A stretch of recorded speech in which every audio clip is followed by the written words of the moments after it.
Time. We will open the meeting for the American Civics public meeting.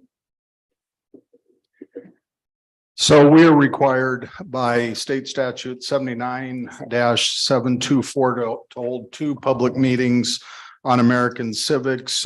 Generally, this one's a little bit later than we normally would have. Generally, we'd probably do that in December on most years. We've worked on a different document to update the board and specifically the Committee on American Civics.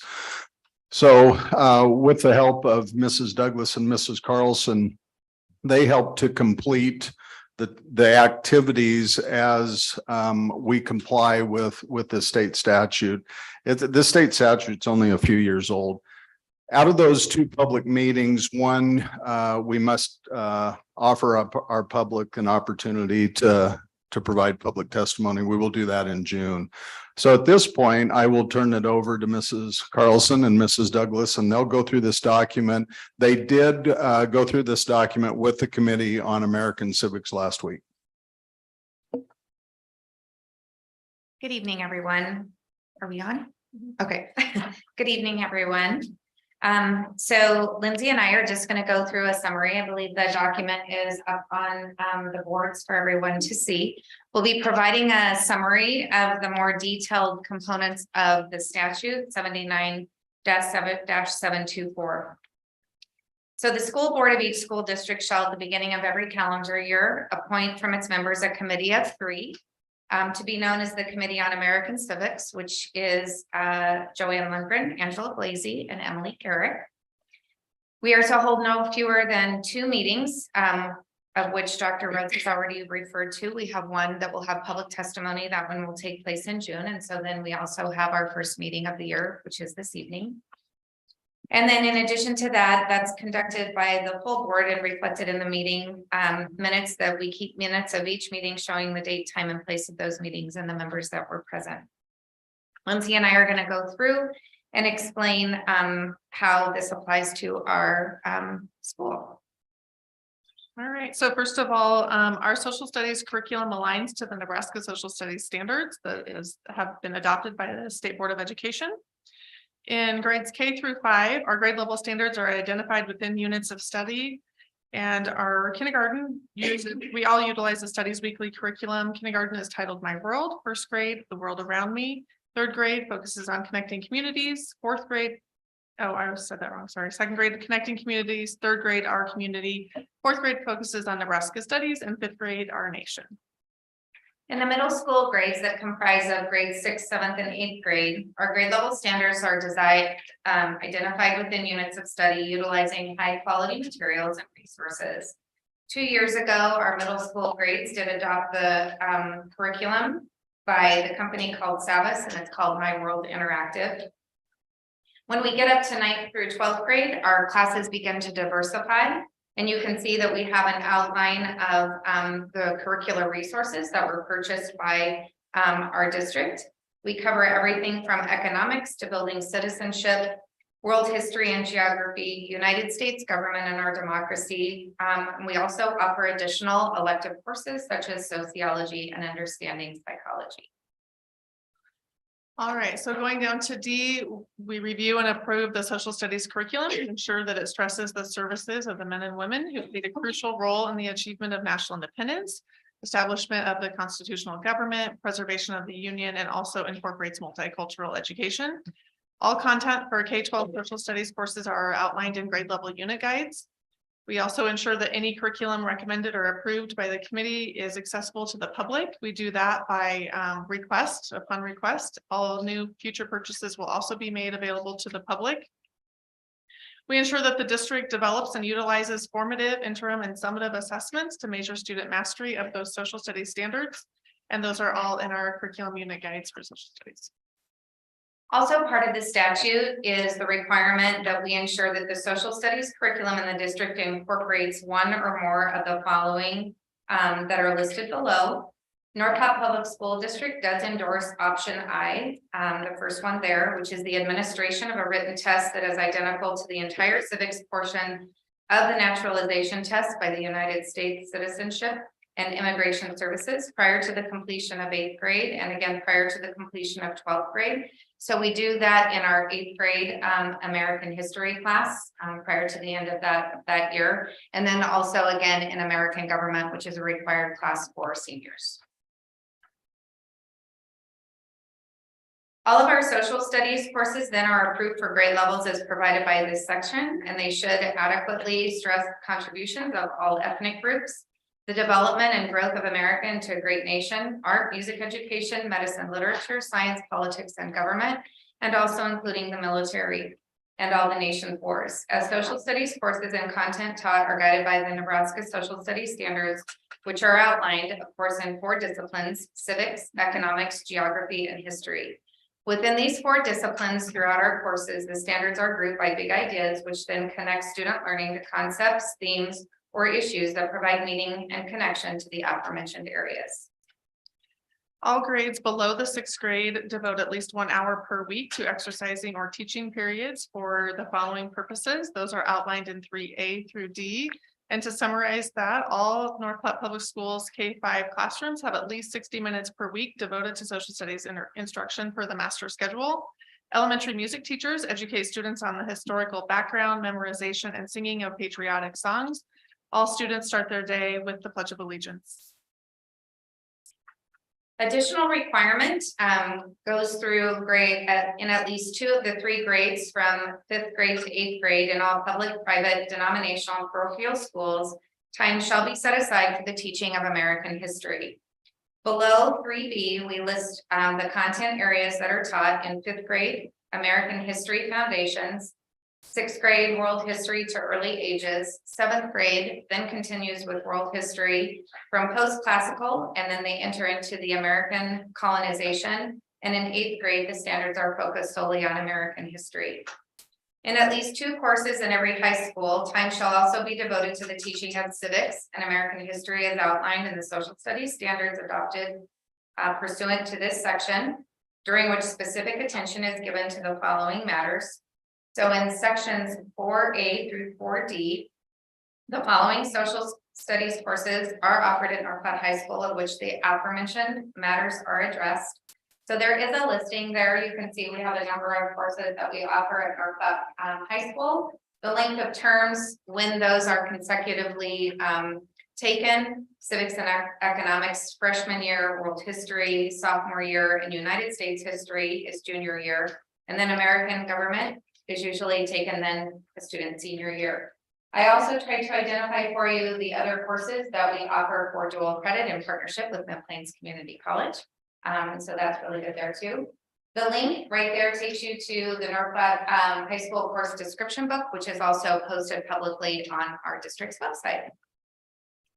Right, and then the last section is talking about the holidays that we do learn about. And so all K-12 buildings recognize and document activities honoring all the aforementioned holidays outlined in section 5 on an annual basis. That brings us to the conclusion of our quick summary of this statute. Although it's very detailed, there's a lot of information in there, but so we would ask, are there any questions that you might have for us? That's fine.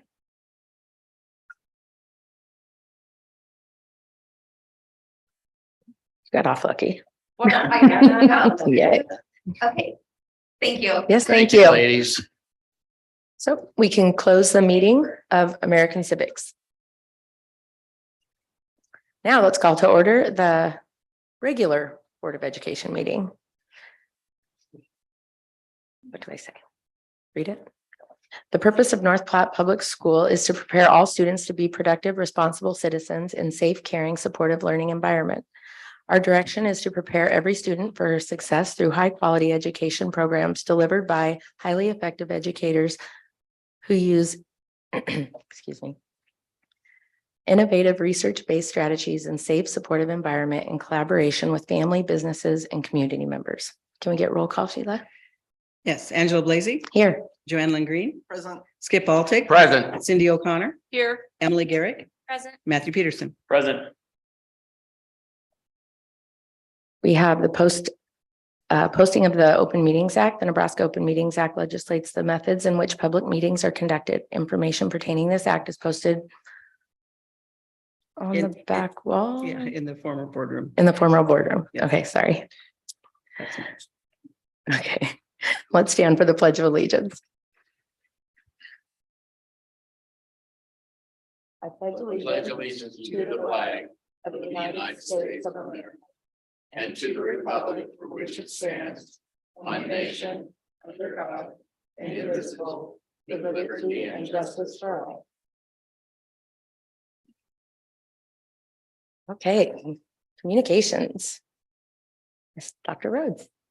Well, first of all, you'll notice that you have a gift in front of you that has some goodies in it. We would just like to express our thanks on behalf of the school district, our cabinet, our teachers and our staff, and certainly our students for everything you do as a board member. The first week in February is typically the Nebraska Board of Education week. Nationally, it's the whole month of February. So just a big thank you for everything you do. You'll notice there's a poster on the east wall here. Carrie Linneman and our kids club put that together for you as well. So just a big thank you. So sweet. And then we have the FFA presentation.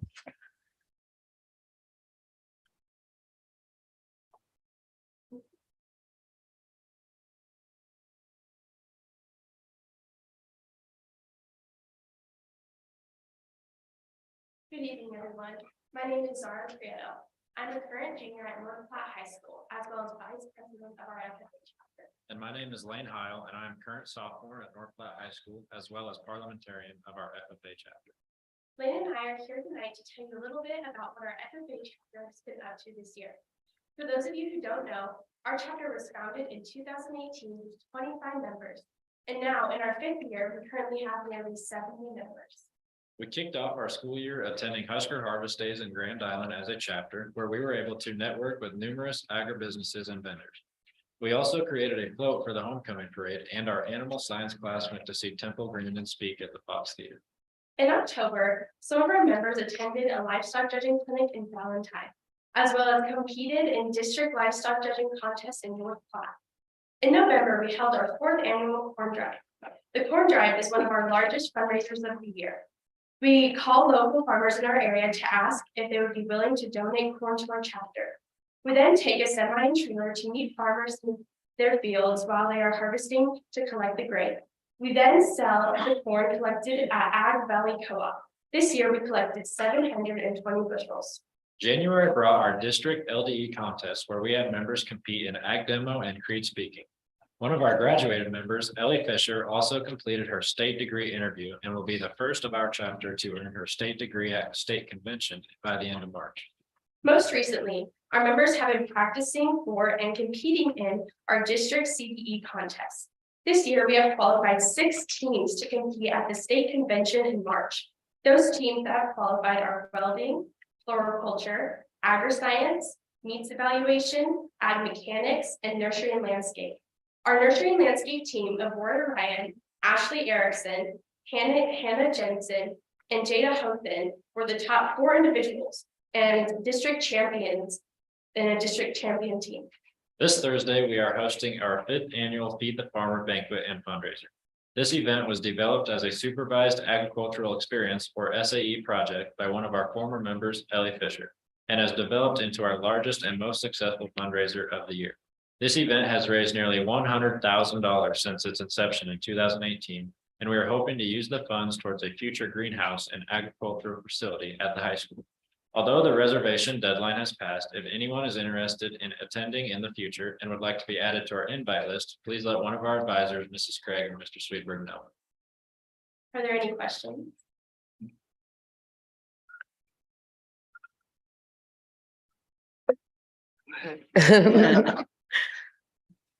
So I just was curious, what areas you guys are participating in FFA, and if you're hoping to use that in your future schooling and career. The events that I compete in are livestock judging, ag mechanics, meat judging, and well, I think that there's all around good skills that can be applied in my future life and prepare me for future possible careers that I would like to do. Some events that I do are food science and vet science. I enjoy baking and cooking, so food science has just taught me a lot about those good cooking skills and just things that you should know about that stuff.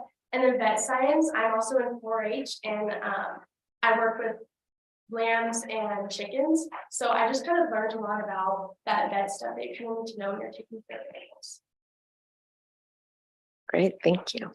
I just think it's great how this program has grown in the 5 years. We started with 1 teacher, now we have 2.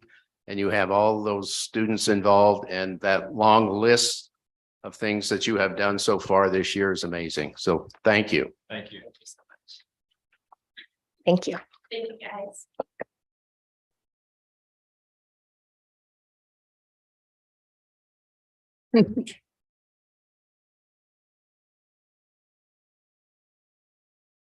Now we have our special presentations of January Bulldogs of the Month.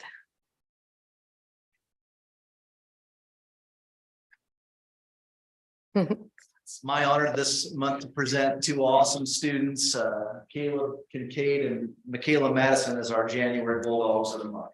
We'll have Michaela start first, and then we'll have Caleb come up and answer some questions. She's like. I didn't really prepare a speech because I'm not much of a speech typer or like to really make speeches in the first place.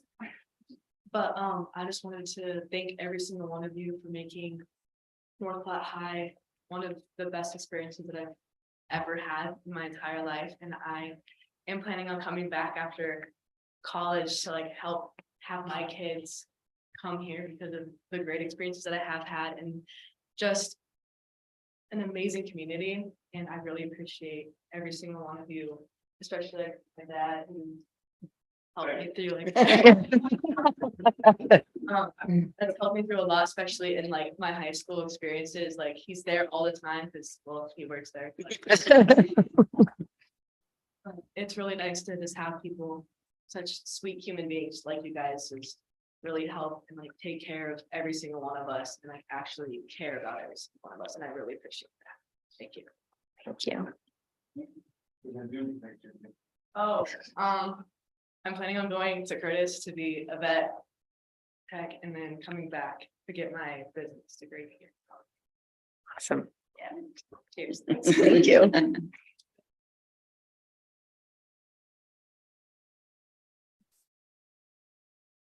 So, I think you didn't really have a speech, but, first I'd like to introduce my parents. The back in the blue, that's Eric, yeah, that's my dad. My mom, Bridget Pearsall, and my stepdad, Jeff Pearsall. He looks a little bit like a convict because he shaved his head today. So for the last 4 years, I participated in North Platte football, basketball, and track. I've led it in since my junior year. I've led it in football every year and also basketball. Not a great track athlete, but I like doing it anyways. But for school, I'd just like to say same thing kind of as her. Like my entire high school career has been great because of the teachers. It's like every single year I think that I can't like a teacher more than the last, and I do. And especially this senior year, I just noticed how well, and even our principal here, coming in and, nobody knew what to expect with him being the new guy, and he cares more about students than I think anyone I've ever met. So just like to thank him too. And next year, I think I'm planning on playing football at UNK and going to Kearney, pursuing a degree in history, I think. And then later, trying to go to law school and become a lawyer. So, and I'm supposed to talk about our experience in high school. I'd say business law for my class. My very first court case is a pretty fun time. And then on the football field, being West Side is pretty fun too. Yes, yes. Awesome. Thank you. Yep.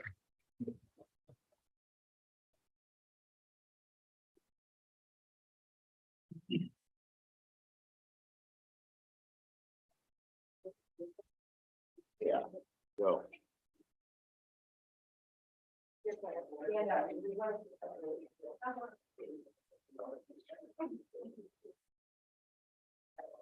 Thank you.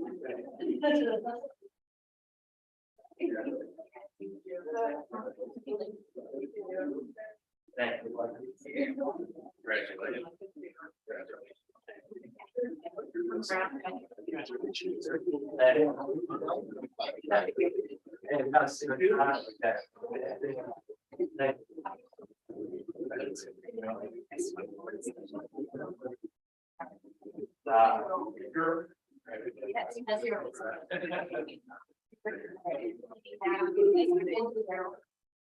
Oh, okay.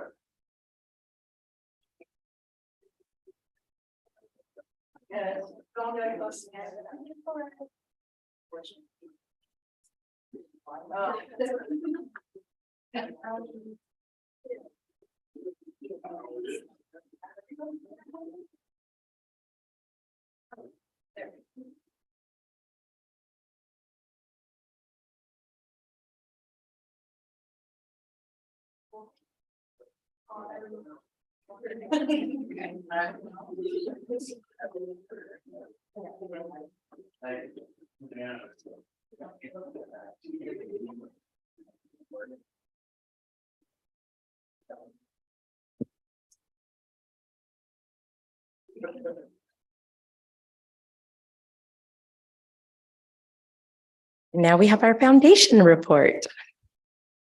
Good evening. What exciting stories there. Anyway, I'd love to hear that. Of course, the foundation is hosting Dancing with the Stars on February 24th, so 2 short weeks away. So if you haven't purchased your tickets and want to attend, please go out and do so. The tickets are going quickly. That event is going to help support scholarship and also our Prepared to Learn fund. And then we did add a People's Choice Award, which is $1 per donation for our couples. So they're all competing to raise $1,500, and that funding will go towards online scholarship for the foundation so that students have an easy way to apply for those scholarships instead of writing everything out. Also, just looking ahead, please save the date for July 28th and 29th, the Distinguished Alumni event and the Bulldog Golf Classic. Next month, I'll be announcing the 3 honorees that we'll be honoring in July. So, and the Bulldog Golf Classic also is a joint venture with the North Platte High School Booster Club. So we enjoy putting that together as well. Has anyone tuned into KNOP on Thursday nights? If not, you should. REACH grants are being funded every week thanks to Fat Dogs Wilkinson companies. Just this past month, we gave out over $3,430 to classrooms. If you missed it, Madison, Mrs. Vargas received funding for a new slab roller. At Adams, we helped Mrs. Boyer do a 30-book challenge for 7th graders. And at the high school, Mrs. McDaniel is going to be bringing the stage to elementary schools or to the elementary students in May. And at Washington, Miss Moore is setting the stage to engage. So we're very excited about all that. And then this last week, we helped put some cookies and water for parents at all of the school buildings. So instead of intruding on parent-teacher conferences. And of course, one of the main reasons I'm here is for the January employee recognition. We went out thanks to Grandel's Roofing and Construction and along with Prairie Friends and Flowers and recognized a couple of individuals. Unfortunately, Mrs. Amy Smith from Eisenhower is unable to be with us this evening, but we'll get a little presentation to her as well. But I would like to bring up Mr. Stefanski again. You would join me up here quick. And we would like to recognize at the high school, they have a wonderful deserving recipient. And would you like to share a little bit about him before we bring him up? You bet. So this summer I had a chance to meet Mr. Oates, and he was one of the first folks that greeted me at the building. And it was very evident to see from the very onset the love and compassion he had, not only for the way our buildings were prepared for folks when they came to visit, but also for the students of North Platte High School. And so he's a team player to the core. And if you haven't had a chance to meet him personally, he's a true gem. And so it's an honor to recognize him as our board.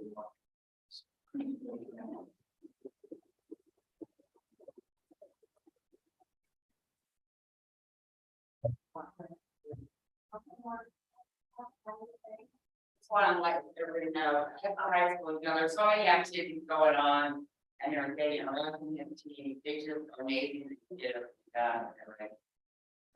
We appreciate all their. I'd like to say one thing, it is a team deal. We work together, work with you guys. But here, we just work as a team to get things done.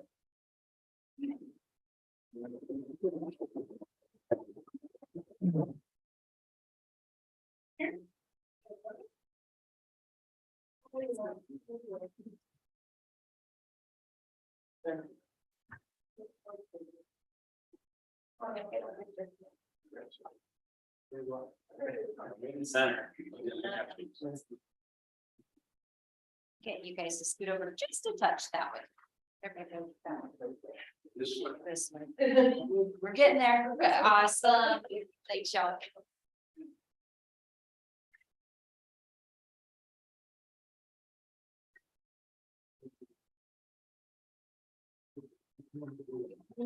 Yours is amazing.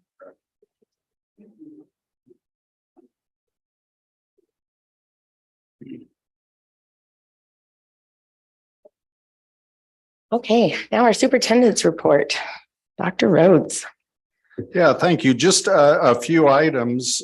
It's kind of hard to believe, but we're here middle of February and our winter activities are starting to kind of round their way down. So just some recognitions.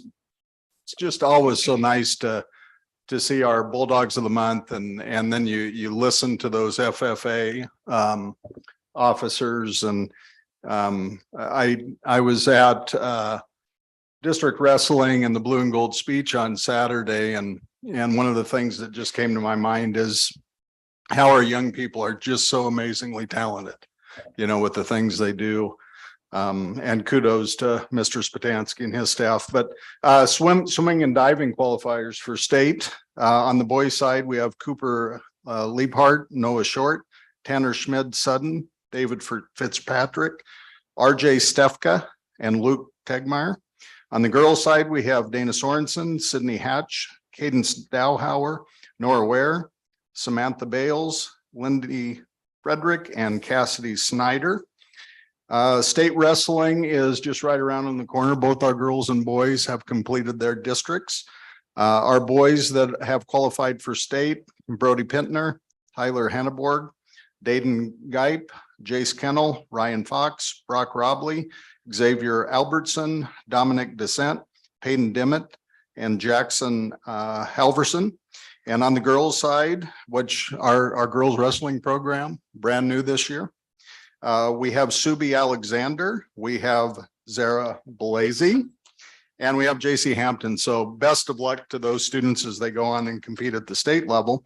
And then the last thing I would just report, you're seeing some of the Get Your Teach On shirts in the audience and up in front. And we had our second professional development day with that organization. We were at Adams Middle School this morning and this afternoon. Just a real big shout out to Mrs. Douglas and Mrs. Carlson. The setup, just everything they did to get this event off, as well as our cabinet who helped set things up Friday afternoon as well. You know, this was, these were different folks that came out this round as opposed to the two individuals that came out at the beginning of the year. So we had three presenters today. They brought two folks with them that kind of worked behind the scenes, and the transformation that we saw at the gymnasium at Adams Middle School was just absolutely phenomenal. You're going to see some of that social media out there and on our website, but you know, that this Get Your Teach On is really about bringing your creativity back into the classroom. And a lot of what was presented today was just very practical things that our teachers can do within their classrooms. Interestingly enough, one of our buildings, one of our elementary buildings, when this conference got over today, was already planning one of the activities that they picked up. The entire building was. So just pretty phenomenal. We do have a relationship with this organization at this point. You know, we've talked with the board that we really feel like it's time to invest in people at this point and really raise our professional development. And that means, you know, working with our teachers that stand in front of those kids every day, but just a real phenomenal day overall. So that's all I have. Great. Do we have any board comments? I know we had a busy month, so I'm sure everybody has something. You wanna go? Okay, we're drawing straws. So I was able to participate in the ESU workshop with all of my fellow board members. It was great to have the whole crew there. I was able to attend a session about the teaching shortage and a couple of groups that talked about some of the innovative ways that they're dealing with the childcare shortage in their community. And also listen to a presentation by Families First, which was really informative for me. I didn't really know, I wasn't aware of a lot of what they did, so that was great. And then also had a little bit of a legislative update. I was able to visit Cody Elementary, where they are piloting one of the possible ELA resources. And so it was great to be back in Cody. I hadn't been there since pre-pandemic, so it was good to get back into that building. I was able to attend boys and girls basketball games at the high school. I also was able to tour Eisenhower and took a tour with their student ambassadors, and that was a lot of fun. It's always good when you can have the students show you around the building and they give you their thoughts and feelings about some of the things that are happening in their school. Probably kind of the most interesting comment was that they do not like Fitness Friday. But you know, so we were able to have a good conversation about that. And I don't know that as a young kid, I enjoyed running a lot either. So I could sympathize with them. Also was able to, with Miss Blasey, attend the President's Retreat in Ogallala, which was a good refresher, and also learned a few things there. And then I guess kind of finally, I was able to be in the high school on Saturday at the Blue and Gold speech meet.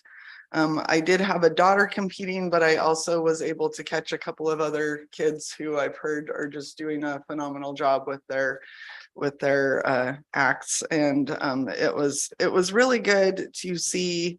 We had district wrestling going on, and we had the Blue and Gold tournament, and the Blue and Gold tournament, as I understand it, was bigger than it's been in quite a while. At one point, the administrators told me they thought we had probably about 2,500 people in the building, and you wouldn't notice. I mean, it felt, everything just seemed to run really smoothly. The wrestling folks were in their area, the speech folks were in their area, and about the only time I think they really crossed paths is at the concession stand. So it was really phenomenal to see that happening there. And too bad that Lori and Mr. Oh, I'm sorry, I forgot his name. Hotzen left, because another hats off to them. So please pass that along. That those people that were running everything, including the sponsors and coaches and just everybody. I thought it was really, really great. I am going to put in a plug for the music kids. I'm going to go to Sweet Affair of the Arts tomorrow night. So if anybody's interested in hearing some coffee shop style music and having some sweets, that's at the high school tomorrow night. And just in line with what Dr. Rhodes said, not only do I feel like we have talented kids in our school district, I feel like the opportunities that we offer them really give them an opportunity to discover their passions and their talents, and really set them up well for their futures. So I appreciate all of that.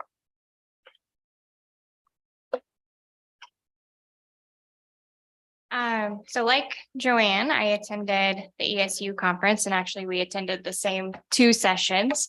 And so it was interesting to hear from, different schools on how they're addressing teacher shortages. But I also found the Families First session to be really just informative. There are a lot of resources, I guess, in our community for families that I didn't realize were there. And it was a very interesting conversation about maybe where there are gaps in services in our community, but also maybe where we have multiple agencies duplicating services and how we can better communicate and work together as a community. So that was just really informative. I'm glad I attended that, as well as the legislative conference earlier in January. It has been a busy month. Whoa. And then on January 30th, I was able to visit Washington Elementary. And it was kind of a unique visit because Mrs. Wagner was actually out when I was there, which was unplanned at the time I scheduled the visit. But I was just really impressed with, I showed up for the visit and everything. It was like a well-oiled machine. I mean, if I had not known that she was out of the building, I probably would not have noticed she was out of the building, because you could just tell everybody was picking up the slack and making sure everything was getting done. And it was no issue for me to still get a tour. And it was really nice to see that, I guess. And some cool things there. They had what they call their transition room, which was just a great use of space that wasn't being utilized for anything else this year due to class sizes. And so they had just kind of converted that into a space where teachers could take their classes, and they had themes and activities in there. That was really cool to see. And then February 8th, I got to visit Cody Elementary, and Dr. Eshelman took me on the tour and showed me the normal things. And what stood out to me there at Cody was, even though they maybe have a unique population to some of our other schools, the engagement in that building was amazing. I would have been hard pressed to find a single student that was not actively engaged in what they were doing. So as a former teacher, I know how hard that is to accomplish that in a classroom, especially at the elementary level. And so that was really cool. I got a student-led tour of the room where the behavior program was being implemented. And it's always great when you get a tour from the student's perspective. I learned where the snacks were located, Valentine's boxes, all the really important things in that room. So it was a great visit. It's good to get out in our schools and see the awesome things that our teachers are doing and our leadership is doing in those buildings. So it's a good month. I attended the NASB Legislative Committee meeting, which was on January 22nd. That was a Sunday. We started at 11 and we finished about 4:30. For those of you who don't know, there are 800 and some bills that were introduced in the legislature. Over 100 of them affect education if they would all be passed. So we had quite a lengthy discussion. The next day was the NASB Legislative meeting. And Emily was there, Angela was there, Dr. Rhodes, Stewart, and myself. And we heard from 7 state senators through the course of the time who gave their perspective on bills. And what I'll say, some are people that are pro-education and some are people that are not really pro-education. And how you can tell that is by the bills they introduce. So, but I won't go through those. We also had a luncheon, and Senator Jacobson was not able to show up, but his legislative aide, Christina, did show up and talk to us. And we were able to engage with her for a little bit. And then it ended. That legislative conference goes on every year, and it's really, really good. I also attended the ESU 1516 conference that we had, where I can tell you for the first time in the 8 years I've been on the board, all 6 members were at the conference. I went to teacher shortage as well, but I also went to the NASB role of a school board member, because you can always learn. If you look at the Opens Meeting Act that's back there, you see how lengthy that is, and just trying to get through all of that, plus the other roles that you have as a board. I visited Eisenhower as well, and I love the ambassador tours too. I thought that was a really neat thing, because they do tell you things principals won't tell you. Not to say that principals aren't great in their tours, but they give a little insight into what's going on. So I thought that was a great idea. Went into the kindergarten class and they were writing a story based on a picture they had drawn the day before. They had drawn some type of picture and they all were different. And then that day they were writing a story based on that picture. So I talked to them about it and it was rather interesting. The fifth graders were playing pickleball. And they wanted me to join and I told them I was too old for that. So, then in music, Mr. Stoner was talking at fifth graders and he was talking to them about country music and he was giving them a history lesson of country music, which I thought was really neat, and so forth. Also, the card that Madison Middle School sent to us for School Board Appreciation Week with the picture of all the students and the staff on it that we got, I thought was wonderful. But again, all the things, and we heard it from our Bulldogs of the Month, all the things that we have going on in our schools are great. And I'm so glad that they are appreciative of what we do.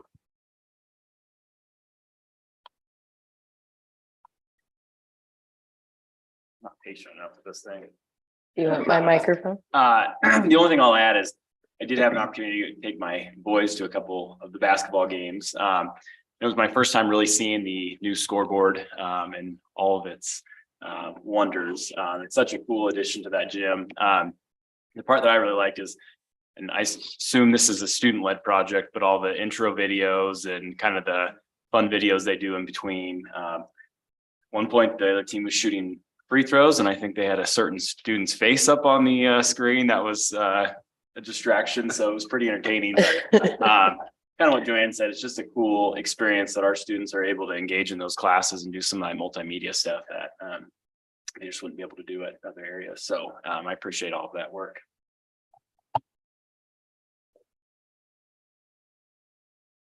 I did quite a few things this month. It was really busy and I'm glad that it's over. But we did the Legislative Issues Conference and the ESU workshop and the President's Retreat. Cindy and I did a budget and finance workshop with Stuart and Carney. That was very eye-opening for me, and I don't know how they work with numbers all day. I was very tired by the end of that meeting. And then I've been able to visit Lake School, Adams, and Eisenhower and Lincoln. So that was nice. It was very nice. It was Christmas break, so I had live-in substitutes to watch daycare. But then I've been to the boys district wrestling and I got to go and watch some speech. I've never done it before. Joanne always talks highly of it. And of course, Skip does too. So I thought, oh, I should go check that out.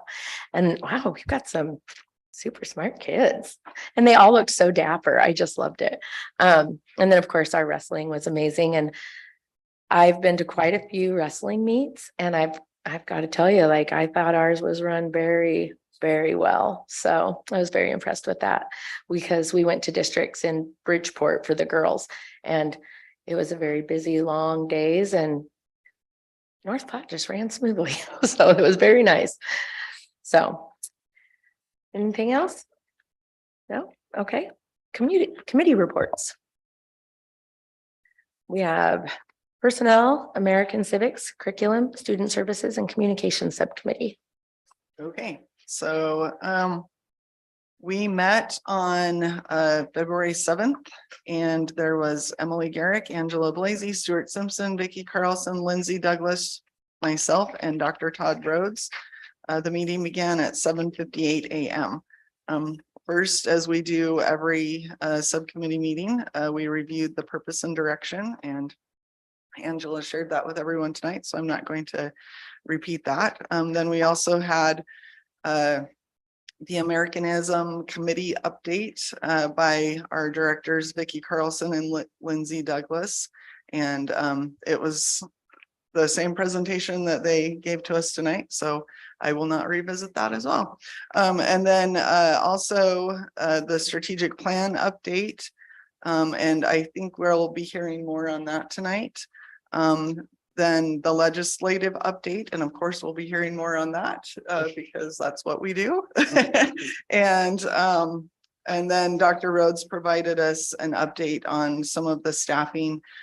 He also noted that due to some building administration adaptations that are being made for the 23-24 year, we will have administrators that will only be responsible for one building instead of two. So I think that will be great for those students and for our staff and administrators.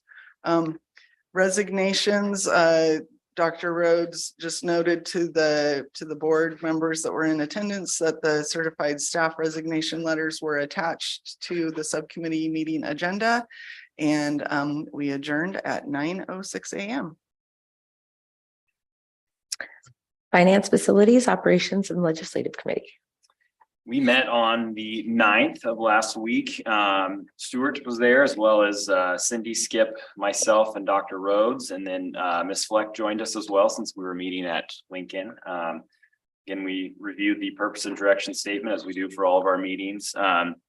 We started with a tour of Lincoln, which is something we started doing this year, specifically when we're talking about some of the building projects we're going to do. So HVAC and windows are on our list at Lincoln. And so Ms. Fleck walked us through and kind of showed us where some of the issues are that we're hoping to address. So we got an idea of what we'll be looking forward to. We also discussed the line of credit with Nebraska Land Bank.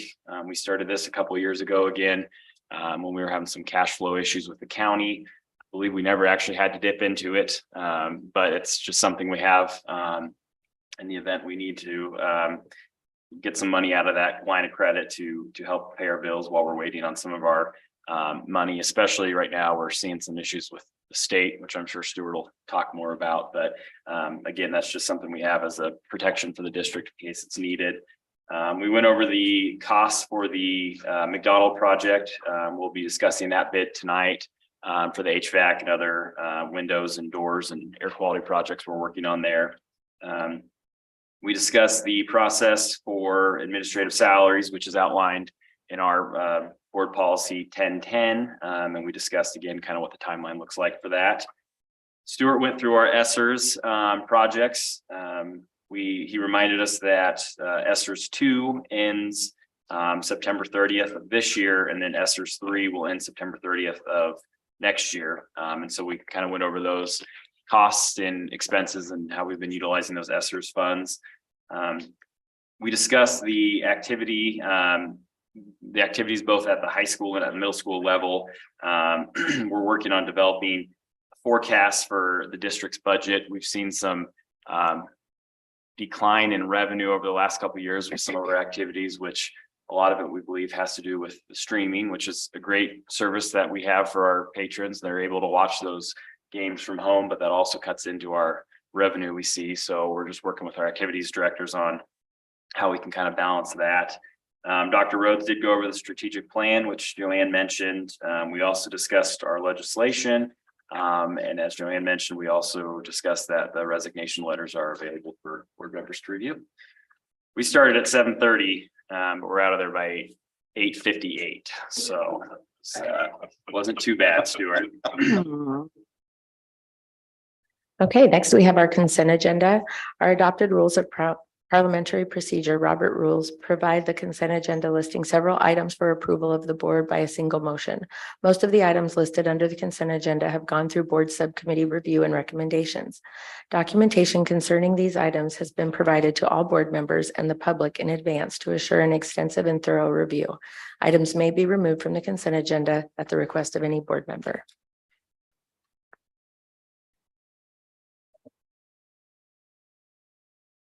And we get a motion. I move that we accept the consent agenda. Second.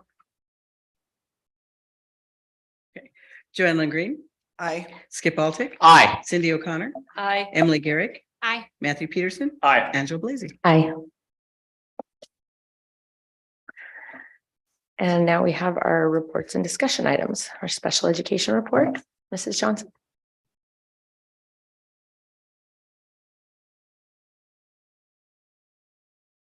Evening. Hello. Sheila's pulling up a slide deck for me. I just want to talk a little bit about kind of what our special education department's been up to. and just kind of the layout of all of our special education staff members. So the next slide, Sheila. Sure, I can. We currently have 54 staff members. And so I just kind of wanted to break that down for you so you all kind of know what areas they're in. So you can move to the next slide. So on like the left-hand side there is the type of service we offer. And then on the right-hand side is the entity that kind of provides those services for our students. So if you notice, a lot of them obviously are North Platte Public Schools. So right now, all of our resource teachers are actually staff members of North Platte Public Schools. But if you go down to like speech language pathology, for instance, we have our own speech language pathologists, and then we also contract with ESU 16 for additional SLP support. And then physical therapy, we actually, this was very exciting to me. Not that you asked if I was very excited, but I am going to tell you anyway. That North Platte has their own physical therapist. That's just really amazing. That's actually a shortage across the state with other SPED directors. I've been visiting with them, and we actually have our own, which is great. And she's amazing. School psychology. So we actually employed one of our school psychologists. The others are through Solient, which is a teletherapy. And then also ESU 15 and 16 help us support that school psychologist department. Hang on one second, Sheila, go back for me. I just wanted to touch, yep, right there. I just wanted to touch base on, so to kind of help with our psychologist, kind of that department, I guess, we actually did something a little creative. What we did is we actually hired a resource teacher to do the diagnostic testing. So then our school psychs can really focus on the evaluation piece, and the resource teacher can do the academic piece of the evaluation. So because school psychologists are difficult to find, it's a shortage across the United States. And so we have to get creative, and that's one of the ways we become creative this year. And again, so you can go through there. We do access our ESUs quite a bit. Right now we're accessing ESU 15, 13, and 16 for additional supports. So when you look at deaf and hard of hearing, ESU 16 actually does not have a deaf and hard of hearing specialist right now. So we contract through ESU 16. However, they get their deaf educator from ESU 13. So that's another shortage area, especially once you get past Kearney. It's just a shortage area in this part of the state. Our audiologist is from ESU 16, and then super excited again, vision services. Vision is another area that there's a shortage, and we actually are going to have 2 vision specialists in the next year, not just 1, but 2. Actually, we just hired someone with that. So we actually have 3. So, which is amazing. And then we just listed orientation and mobility. I want to talk about that one too. I'm a talker. I'm so sorry. They're going to start throwing things at me from the behind. Orientation and mobility, that's also a shortage. So actually the orientation and mobility specialist comes out of Columbus to serve this area too. And so we now have our very own orientation mobility specialist who's a resource teacher. And so now she can help provide those services in this area through a contract. So we're very excited about that. And then I just listed some other things. Transition house. If you haven't been to the transition house, I would love to go over there with you, and you can experience what those transitions look like for our students who stay with us past high school, whether that be 18, 19, 20, and some students stay until they're 21. So if you want to visit the transition house, I would be happy to give you a tour, and the students would be very happy to meet you. And then we also have Project Search at the college, and then we also have the autism team. Go ahead, Sheila. Thank you, Sheila. If you didn't know, we also serve our littlest people birth to 3. So we serve babies, toddlers in that birth to 3. And that is actually a contract through the Department of Education and DHHS. And the planning region team is part of that. So the planning region team really supports all of our staff from birth. Really, it's birth to 8 years. So yeah, I just kind of listed everything out there for you. I think one more, Sheila. Professional development. These are just trainings and workshops that we have allowed our staff to go to this year, just to increase their learning opportunities. And then internal professional development is also a real passion of mine. One of my favorite things is to provide professional development. And so we've done that through special education meetings. We've gotten together 4 times this year. And then obviously newsletters, email, and then the facilitators and I really enjoy getting into classrooms. So we've done lots of observations. And just to provide the teachers feedback. And then I just wanted to show you this visual. This is part of our professional development on how to really streamline meetings. So when we talk about IEP meetings or MDT meetings, like meetings that we have to have because of the rules and regulations and the procedures and policies, we're really focused on this. We're really focused on student strengths and their needs, and that moves into where they are present level, and then that moves into what their goals are, and then that moves into like service time and services. So this is just a nice visual that has really helped our staff kind of streamline their meetings. And I just wanted to share one of my favorite quotes. Do the best you can until you know better. Then when you know better, you do better. Of it. Thank you, Sheila. Any questions? Thank you. Yeah. Can you talk a little bit? I'm familiar with it because of my work with the juvenile court system, but kind of that birth to 3, I don't think a lot of people understand how many services are provided by the district for students who aren't educated, or aren't in school yet, and kind of what that process is for the referrals and how we get involved. Absolutely. So we're a birth to 21 state, and not all states are. And so we provide services right away. So I'll just give you an example. Like if let's say there's a baby born who has Down syndrome in the hospital, they're connected right away with our services. Like the hospital knows about our services, so they can actually make the recommendation, hey, we need this family to connect with you. So anyone can like you guys can make a referral. Our referral is actually online. It's on the website. So let's say you're out in the community, and I'll just give you an example. I was actually at a garage sale once, and I was like, hey, I think this family might need services. Like you can just tell, some of the developmental milestones. And so I just talked to this mom, and she had twins, and we're like, yeah, let's make a phone call. And so anyone can make a referral. It's on our website. And what happens is they go in, and we have what's called services coordinators, and they go in and they do a little intake, and they talk with the family, and they ask them questions.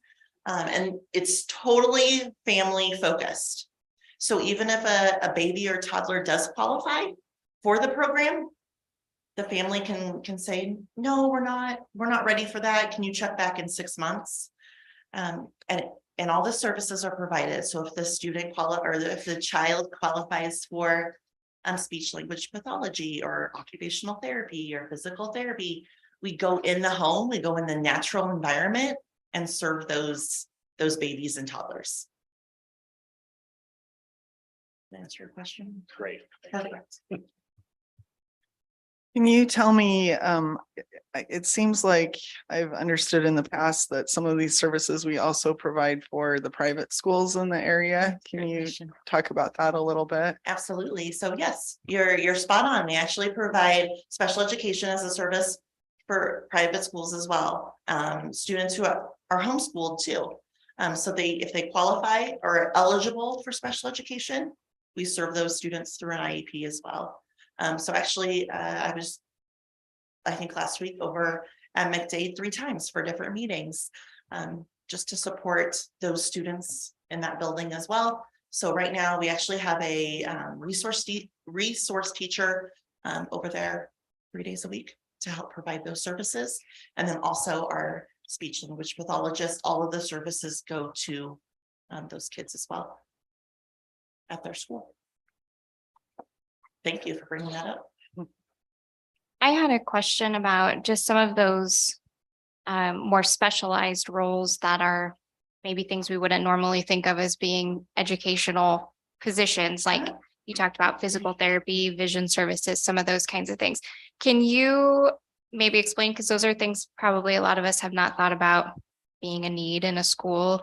Are those people that's what they do full time? Are they shared employees? Do they, is that just a piece of their job? Can you kind of talk about what that looks like? Yeah, so it really depends on what area you're talking about. So our physical therapist, there's just one of her. And yep, so she serves birth through 21.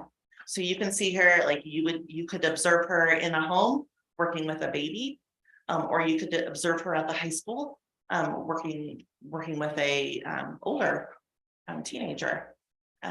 So there is a difference between medical and educational based physical therapy, occupational therapy. Those really are based around the education environment.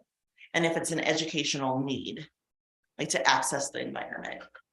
So yes, she is full-time and she is well accessed. Thank you. Yeah. Anything else? No, just thank you. Yes, thank you I so think much. all the times that we can get more updates on specific things that different areas do, I think is just really great, not only for us, but for the public as well. Thank you.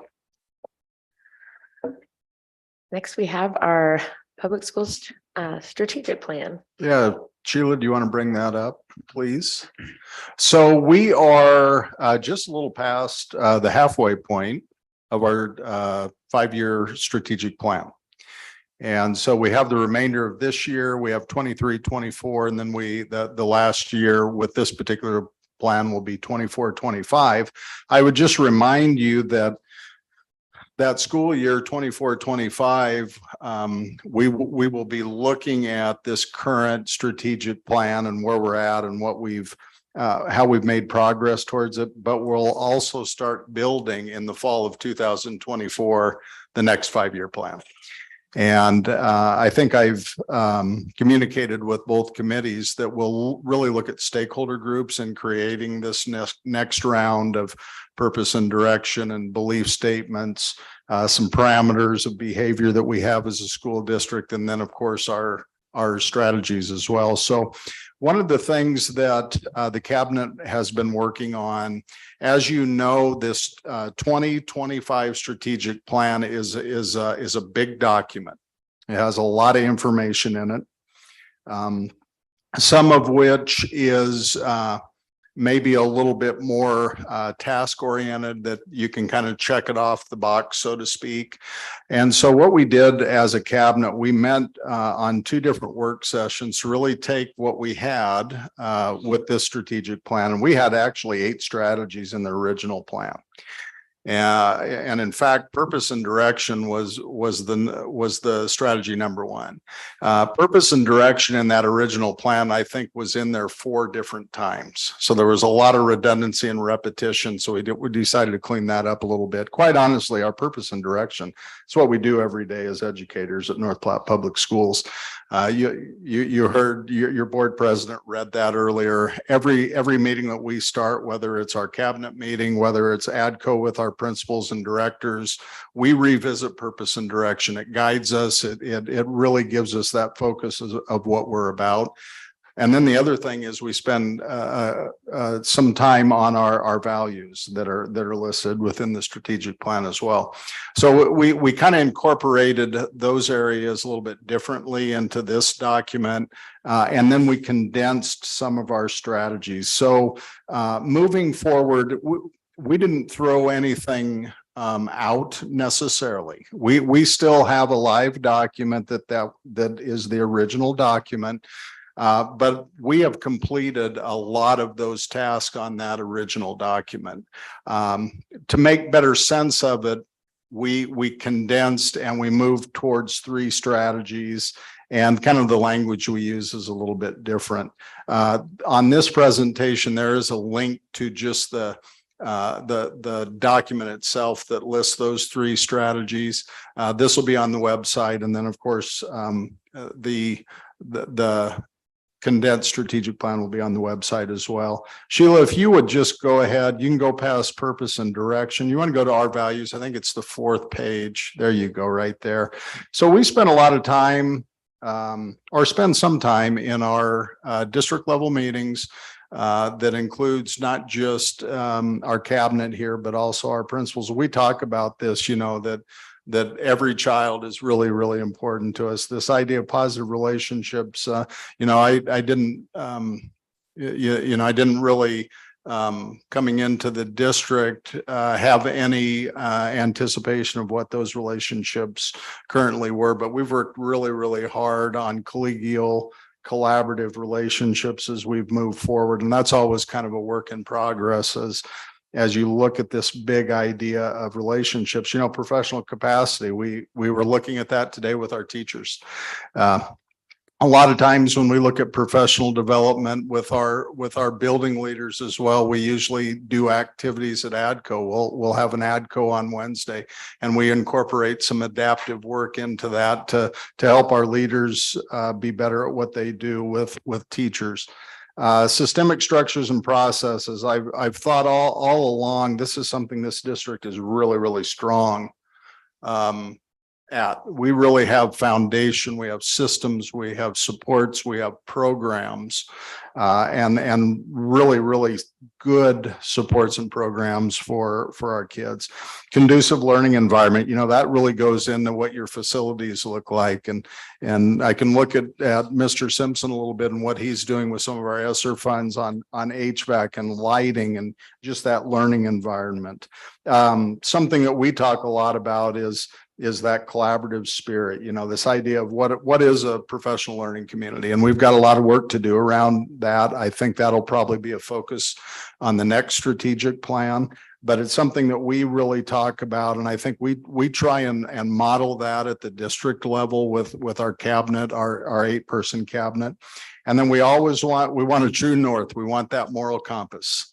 And so we always talk about our values.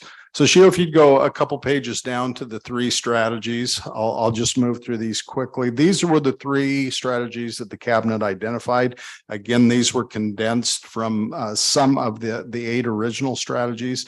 We want to provide expanded educational opportunities for all students, so that at whatever level we're talking about, we want opportunities that are expanded past classrooms in some cases. Strategy number 2, we will employ high quality personnel. That's a little bit of Mr. Mills in the HR department. That also is some teaching and learning as you work through this document. You'll see that professional development piece. So, you know, we want to go out and recruit, we want to retain, we want to grow, and we want to develop our people to the best of their ability. And then strategy 3, we will provide a safe and healthy learning environment. And that really is about that facility and financial piece, that we want to make sure that we have those learning environments that have been established. So this document looks different from the original document. What we have is we have specific results under each one of these strategies. And then under the specific result, you'll see action steps. So the cabinet identified specific result. This is 1.1. So this goes along with strategy number 1. We want to ensure high levels of learning for all students. And if you look at our action steps for that specific result, we're going to utilize our district defined curriculum, adopt and implement high quality materials, utilize high leverage practices to maximize learning, and sustain a balanced district-wide assessment system. That language was taken right from the original strategic plan. So we just made this format look a little different. When we go on to specific result 1.2, provide programming to maximize student experiences. Now, these action steps, some of this certainly is in place, but we want to continue to have our eyes on these programs and enhance those if we can. Early childhood education program. You're going to hear me talk a little bit more about this as we move through the remainder of this year. We really want to grow our early learning opportunities for our 4-year-olds. We really feel like we have the space to do that. And quite honestly, get to a point where we're offering every 4-year-old in our community a public preschool experience. Right now, I think we're at about 144 students in our preschool programs across the district.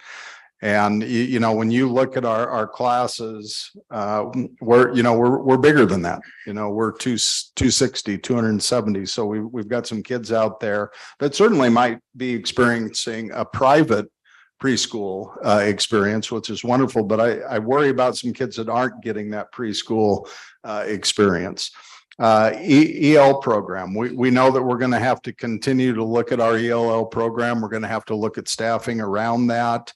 We look at the potential for economic development within our community, and it really is going to be it already is a need, but it's going to be more of a need as we look to the future.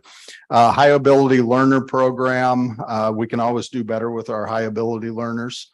Extracurricular program, we layered that in here. You got to hear a little bit about that tonight, with our state qualifiers and our blue and gold speech and some of the great programs that we have for kids.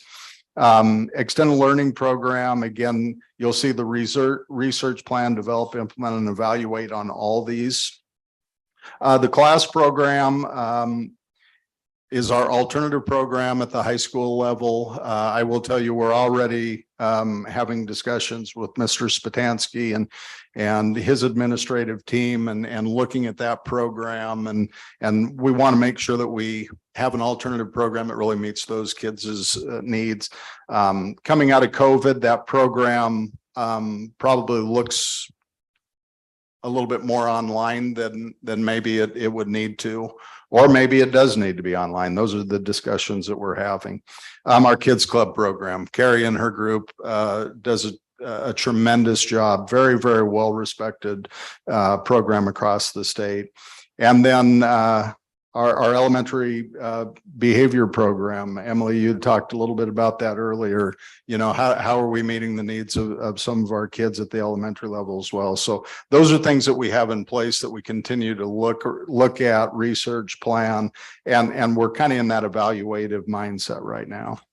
Specific result 1.3 is provide college and career readiness opportunities. I'm going to talk a little bit about one of the bills that is going through to enhance CTE and some of those career opportunities for our kids.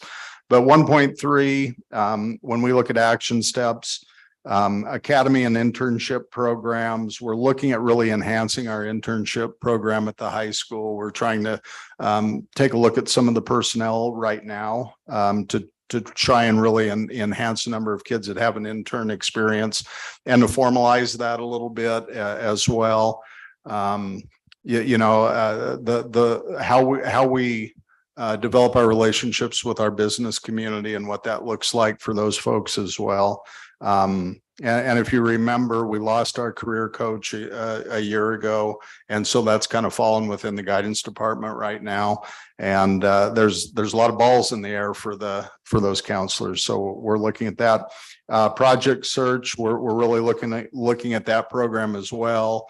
That's a program that we've had in the district, I think, for about 13 or 14 years now. I think it was put in place my last year at Adams Middle School. So we're kind of reevaluating that too in terms of meeting our kids' needs. And then, of course, Mrs. Johnson mentioned our transition house as well.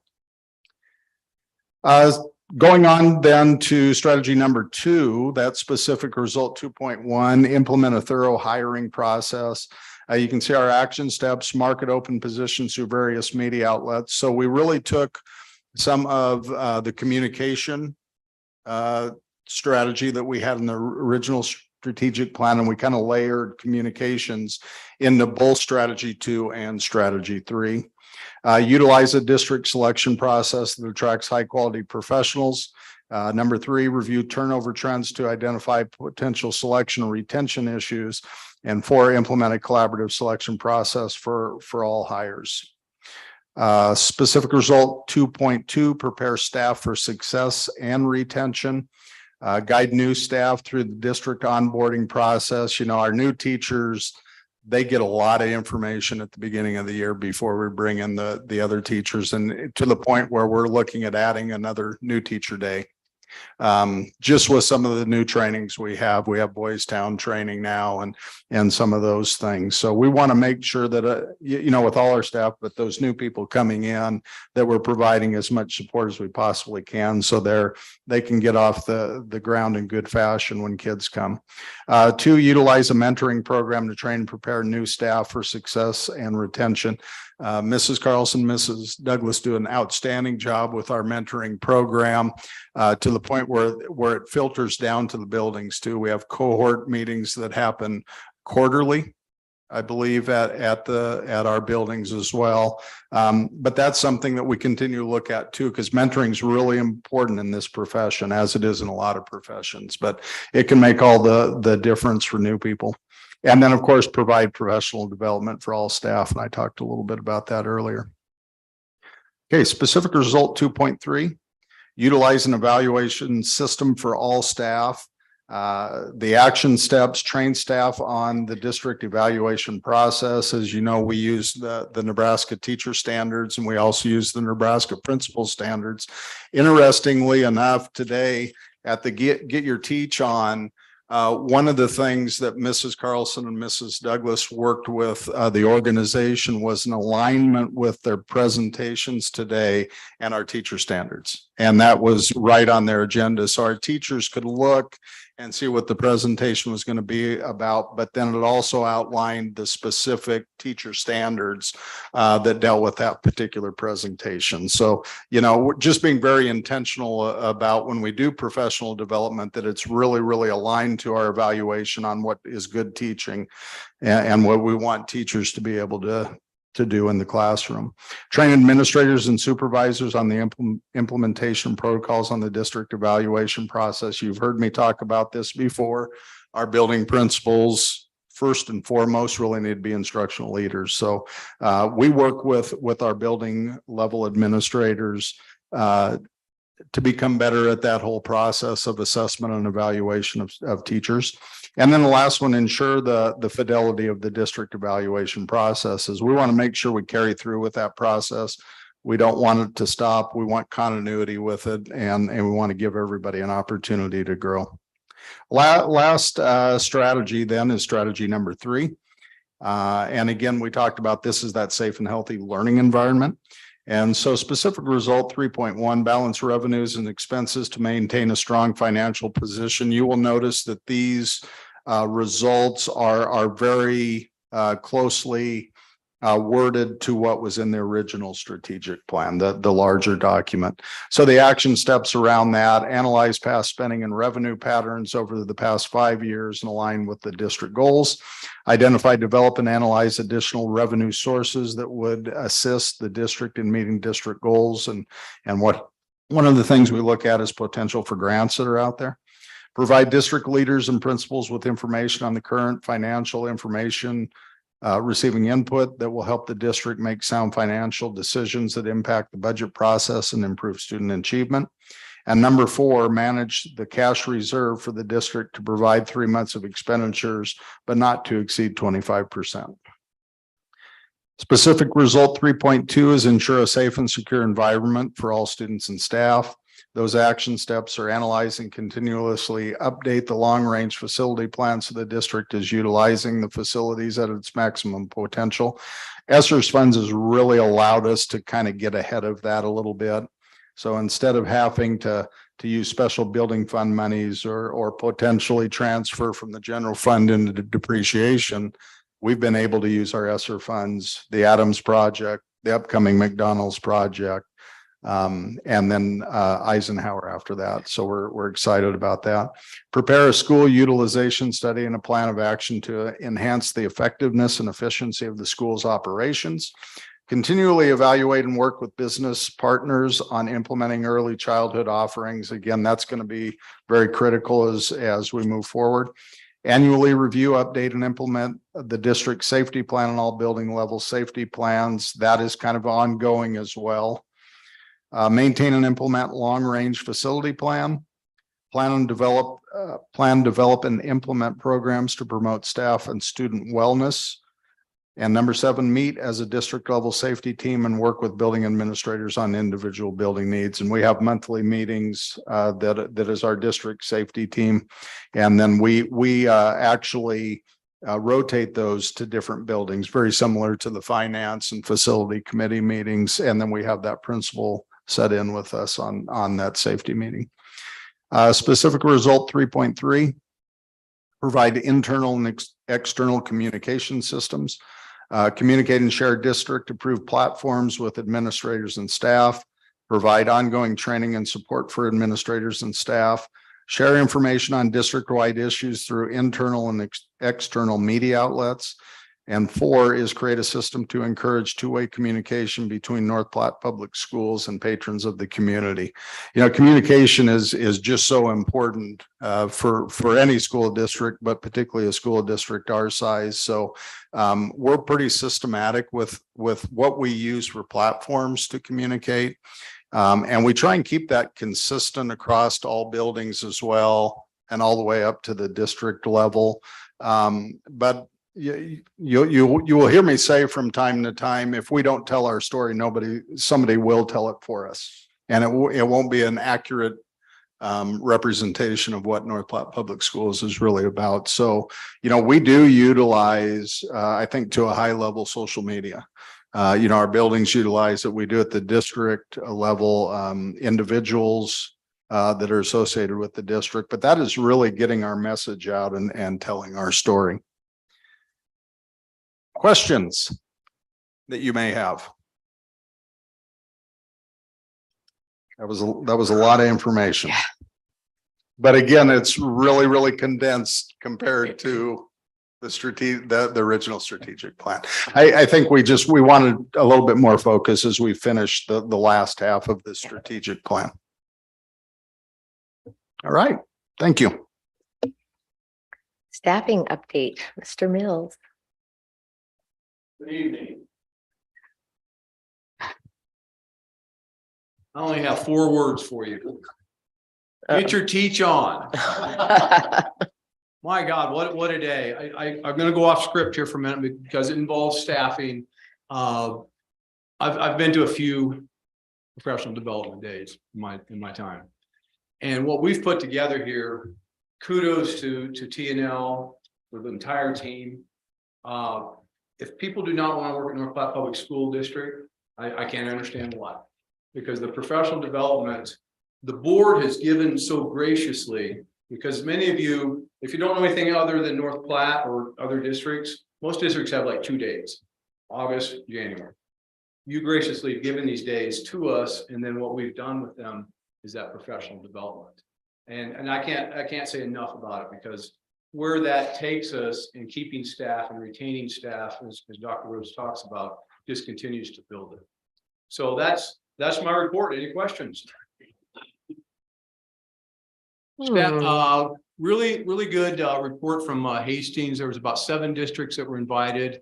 So we got to set up private interviews with students, and it was a really nice experience for them as well as us. I brought back 3 interviews from that process. We have one more this week. So that was an excellent way to do a career piece. I haven't been a part of that, so I'm excited to be a part of that process. As I looked over the sheet, I don't really pay attention a lot. I keep just rolling these out. It's like I guess we have been busy.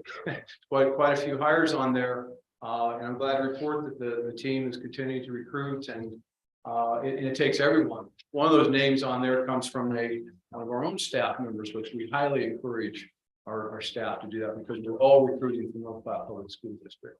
So when that happens, it's even makes our job even better. And I couldn't help but notice tonight that to have a student sitting here, Bulldog of the Month, and to say that she loved this experience so much that she wants to get her education, come back, and have kids go through this system. That's remarkable. That enough made my night, just to hear that, and then have the presentation as well. So questions from the board? I was just really glad to see in our consent agenda, all the contracts for next year, just like last month, and it's February. So, next month it starts to get more of a squeeze on it, but Correct. I was really glad to see that number. Absolutely. Great number and a few returning. That's encouraging. Yeah, absolutely. Yeah. That's really good news. I noticed similarly, the numbers were exciting, but also the fact that there were some familiar names on there of people that had been with our district before or are from around this area. And I was curious if we had any processes in place, I think, and as we talked about probably at the ESU workshop a little bit, a lot of our teachers are in that demographic that they may teach for a few years and then they get married and have children and they take some time off. So I imagine a lot of them reach a point where their children are in school. Maybe they're ready to go back into education. I was just curious if there had been any discussion about that could be a great recruiting tool of people that have already been here and already know what we're all about. Maybe they would like to come back. So that was exciting for me to see. Yeah, absolutely. And I would echo that, Emily, because I think everybody I talk to, we have those conversations at every level. So I know that that's going on. I don't say there's an official process, but everybody that knows somebody, everybody's connected, and it is word of mouth. It's that entire networking piece of where everybody's connected to. And what's so great about it is I could set up an interview. I got Corey on the line, I got Jimmy on the line. Guess what? Somebody knows someone that knows somebody, and we're talking to this person. So we have that one on the line right now that we're trying to reel in. I talked to her right before I came to the meeting. So great question. Maybe you should have our Bulldog of the Month call her. She was pretty phenomenal. Love it. Anything else? Thank you very much. Thank you. Our monthly financial and budget report, Mr. Simpson. So as Sheila's bringing us up, kudos, Kevin said it all himself too. I mean, what happened today was amazing. And I want to say this, my mom always said you can always dress down, but you never dress up. But I think when you look at Dr. Rhodes and you look at Erica and Vicky, I don't know what Lindsay has underneath her coat. Oh. Thank you.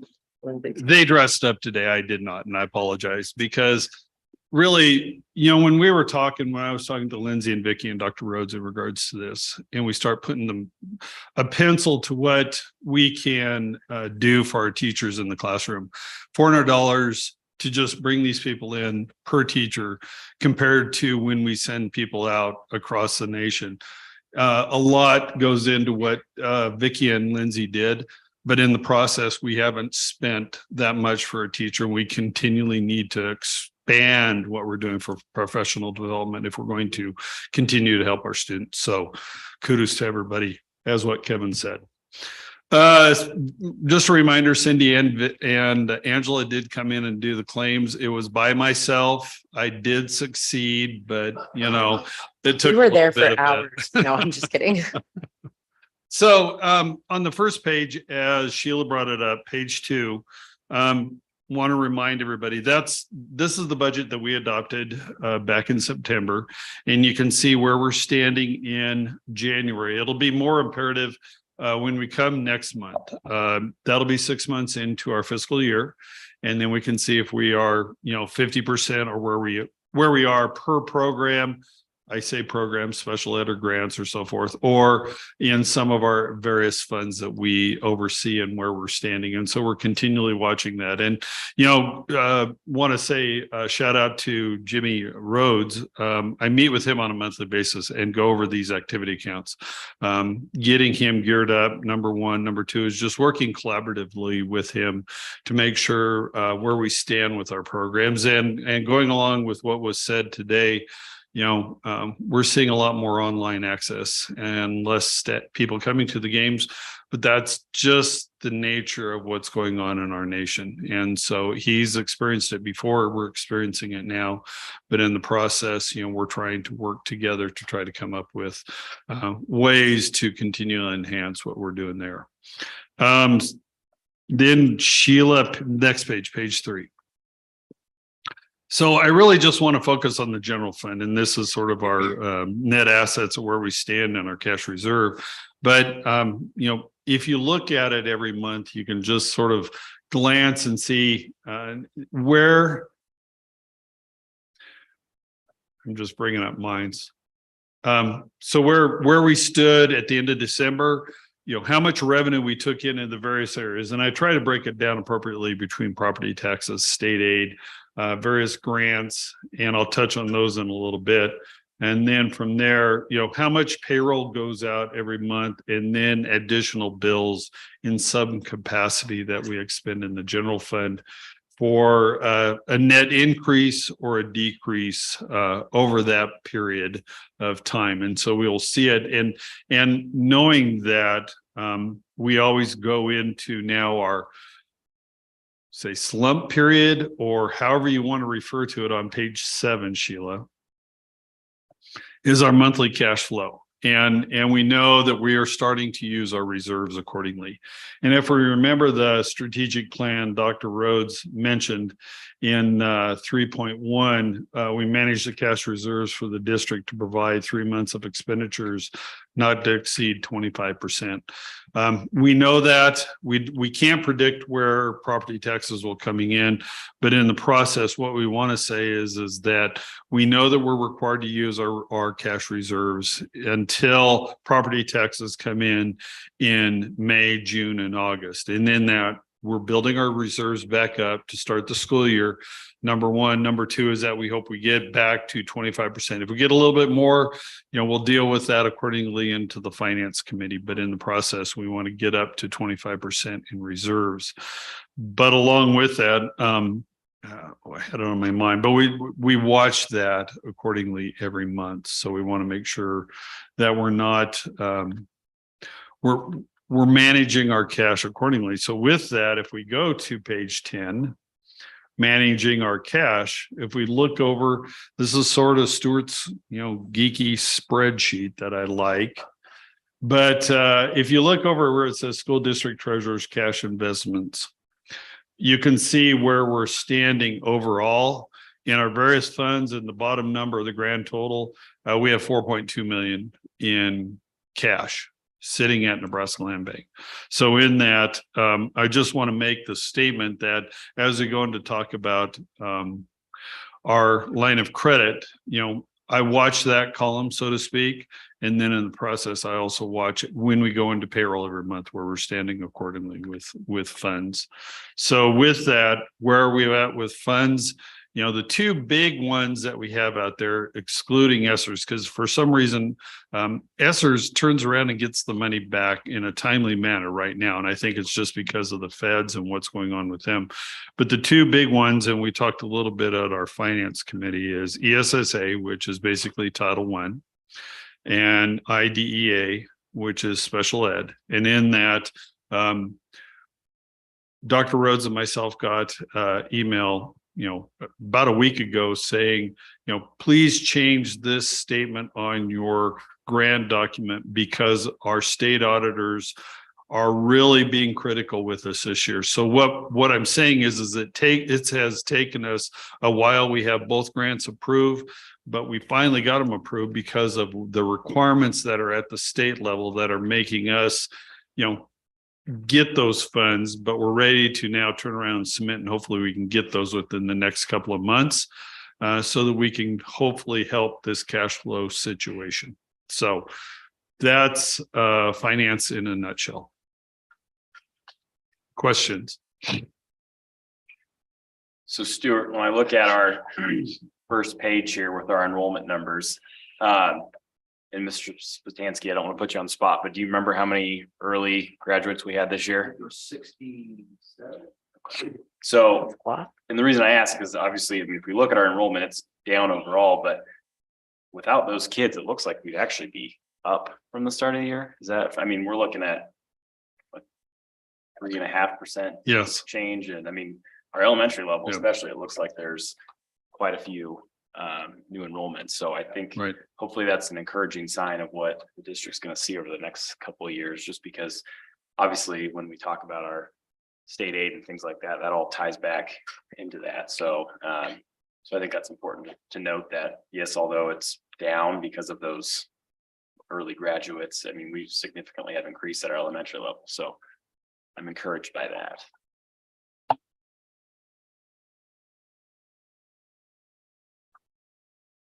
Thank you. Thank you. Legislative update, Dr. Rhodes, Mr. Simpson, and Mr. Altig. Well, I'll start. We, through the chamber, we have a Zoom every Thursday morning with Senator Jacobson. And he shares some of his insights being on committee and then being on the floor. And then we're able to share, you know, maybe some of our either likes or dislikes of some of the bills. But not only that, but we're frequently emailing each other at this point as well. So Senator Jacobson is a big advocate for North Platte Public Schools, and you know, certainly has his ear open. Doesn't mean that we'll always agree on everything, obviously, but we will certainly advocate anytime that we can. I'll just mention, I'm not going to talk about the Nebraska plan. I think Stuart will probably talk about that, the finance bills. But we do have 4 curriculum bills right now. And just real briefly, LB 225 actually adds into the state statute that you just heard a presentation on from Mrs. Carlson and Mrs. Douglas on the Committee on American Civics. So it adds a couple things to it.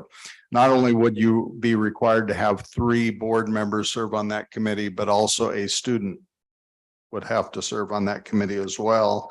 And then it adds, if you remember, we said we select number 1 in meeting the guidelines of that particular law. We give the naturalization assessment to 8th grade and to seniors. There are 2 other options, but this adds a 4th option that a student could go and be a poll worker if they're 16 years or older.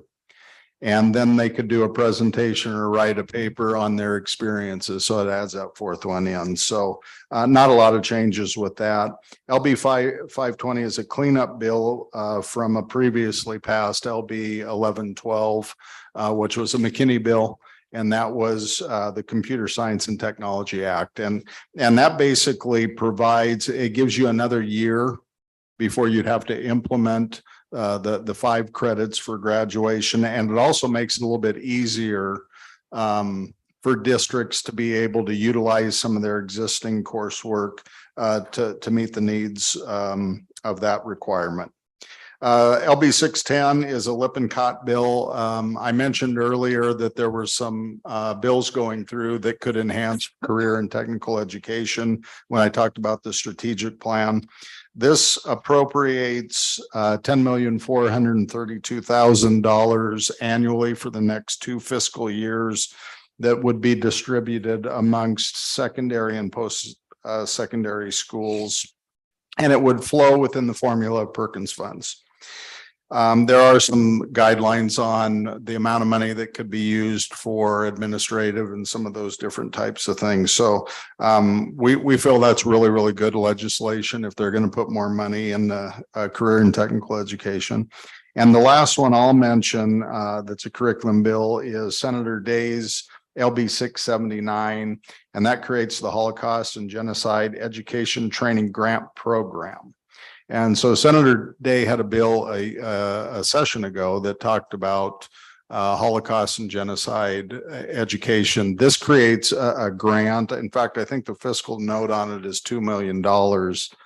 And it would establish and provide grants to school districts and ESUs for training teachers in order to help foster cooperation and innovation among teachers and schools and developing strategies for applying best practices in the integration of Holocaust and genocide education. That's all I have. Okay. Just a couple of things. Number 1 is LB 753, who is Linehan's bill, which is the Opportunity and Support Scholarship Act, was moved out of committee and onto the general file.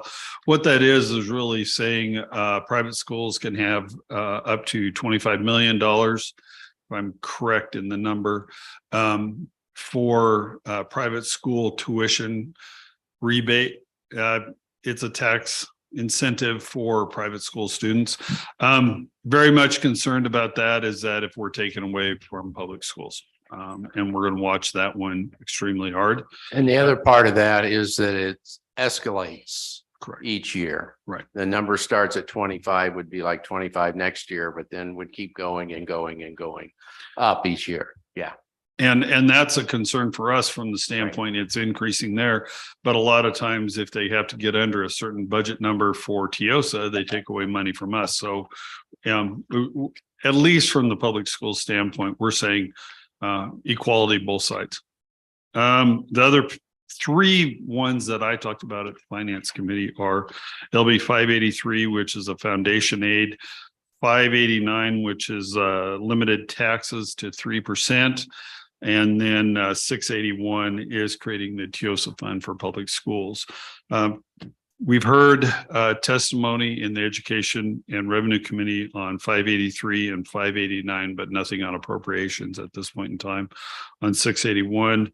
The thing that we are watching though, and I have to read it, I was trying to read it a little bit, but Breezy put in some amendments and another senator put in some amendments on 589. In that, how is that going to affect the 3% cap on revenue for school districts? But in that, he keeps saying it's a soft cap, but we really have to do some analysis about what that's going to happen.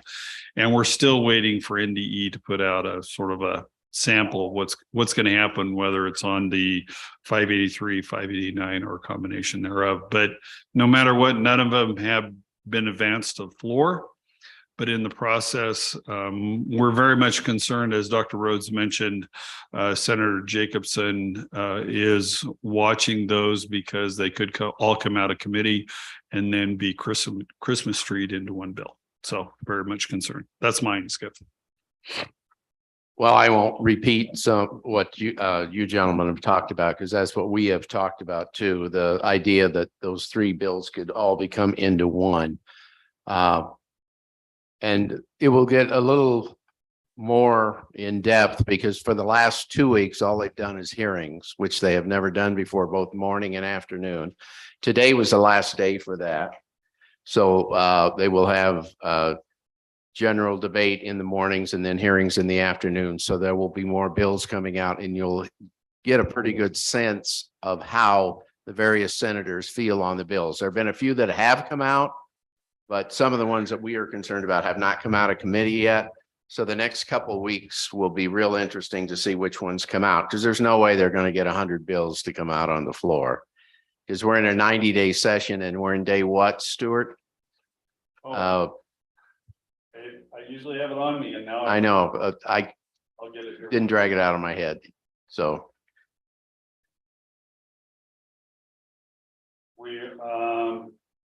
we're on day 27. yeah. On Thursday. So we'll be a third of the way through, and they really haven't debated any bills yet. Okay. But I was not able to make my Zoom meeting today. But we meet every Monday at 10 a.m. for about an hour and a half. So.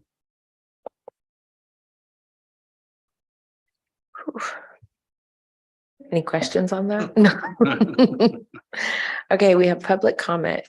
Public questions and comments may take place at this time in the agenda. Individuals who want to address the board must complete a guidelines for public comments form with the date, topic, addressing, name, address, and name of any organization you represent, and give it to the board clerk prior to the meeting. Sheila, do we have any? We do not. Okay, action items. Dr. Rhodes.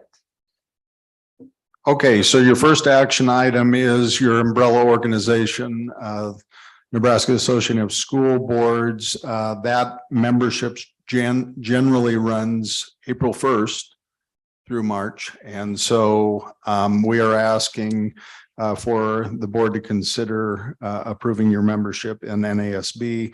The invoice is attached to your board docs.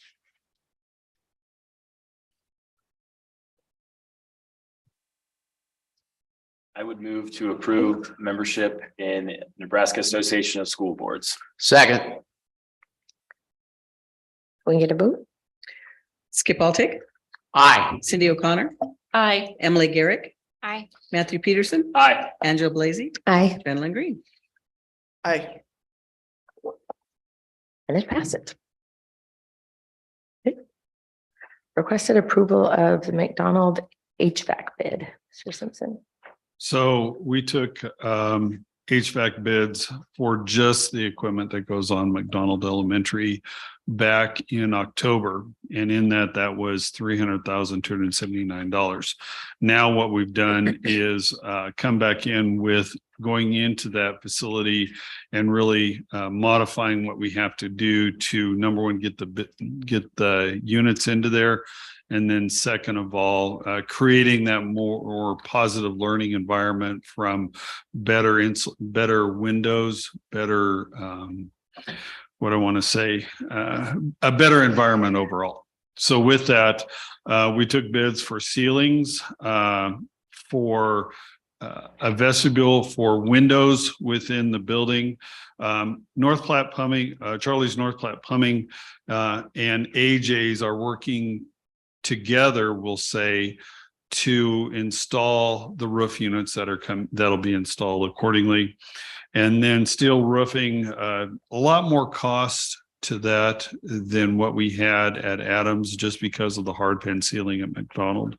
So we're seeing that increased costs. And then with Steele's roofing also to create that better learning environment, or to create that breezeway, so to control the heating and cooling within the building, we created 2 vestibules. Number one, I'm always concerned about students coming in off the playground, if they can get into a warmer area. Second of all, when staff come into a building, like at the high school, like at Adams, like at Madison, they can walk into a vestibule and then move into the building. So we're working at putting those into paces. With that, Adams, we did ESSERS 2. That was the extent of the money that we had there. So now we're using ESSERS 3 for the McDonald project, and we're going to move forward, or we want to move forward to start this project at this point in time. Any questions on the bids? I have attached all the documents to this summary, so you can see the bids that have come in. We went through this at the finance committee, sort of step through each one and what was going to be happening at McDonald Elementary.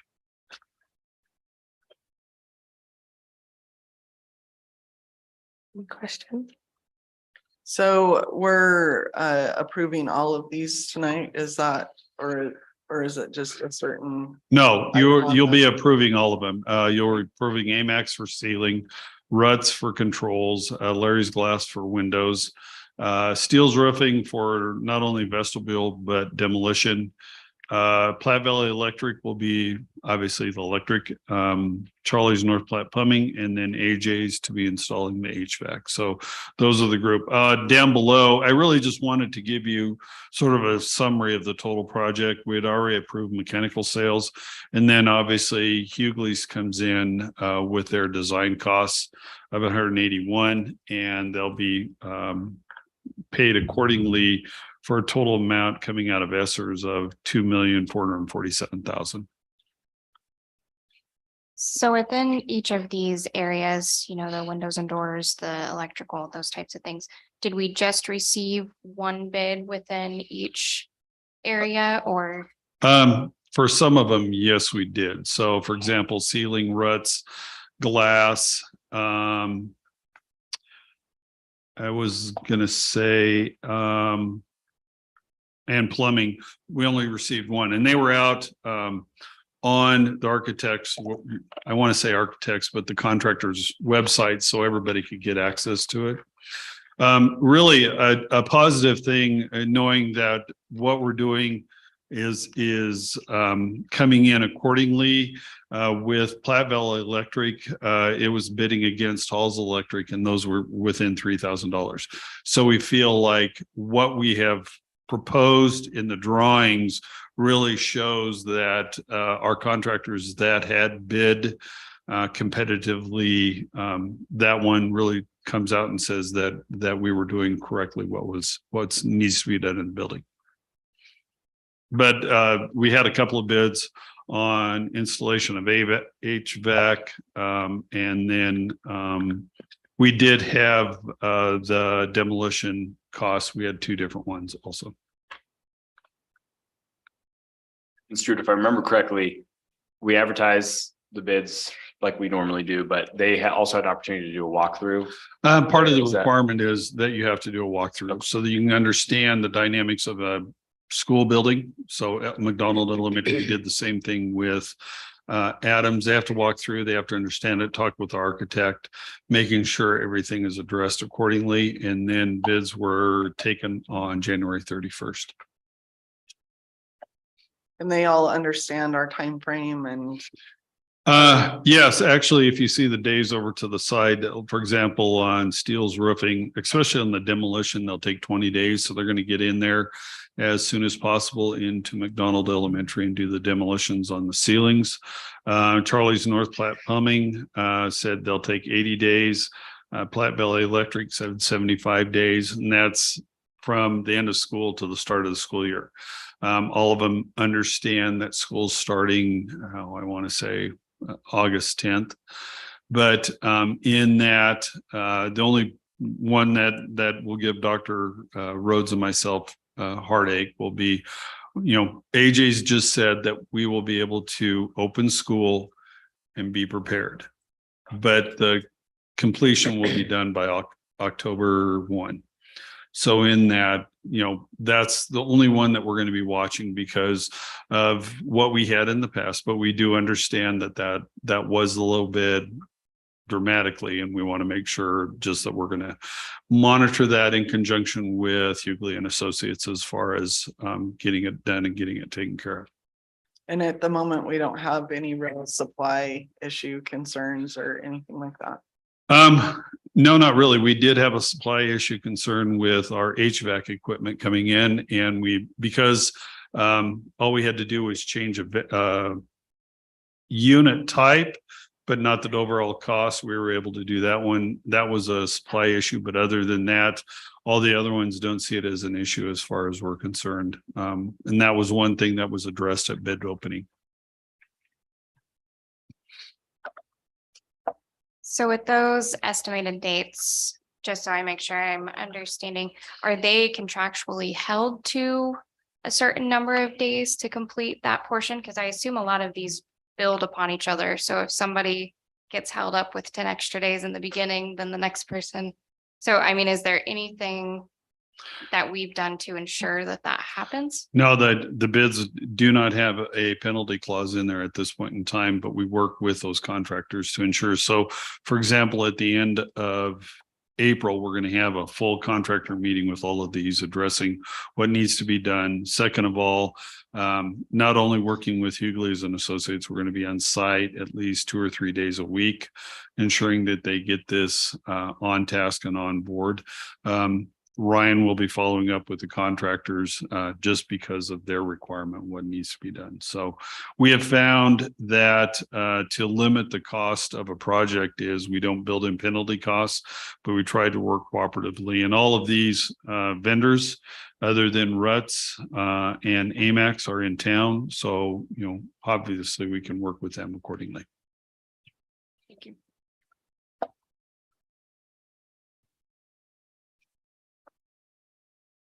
Any other questions? Good ones. Oh, thank you. I appreciate that. I would move to approve the HVAC bid for McDonald School as presented by Mr. Simpson. Second. Sheila? Cindy O'Connor, Aye. Emily Garrick, Aye. Matthew Peterson, Aye. Angela Blazey, Aye. Joanne Lingreen, Aye. Skip Altick. Aye. Okay. Request for approval for the sale of a type A bus.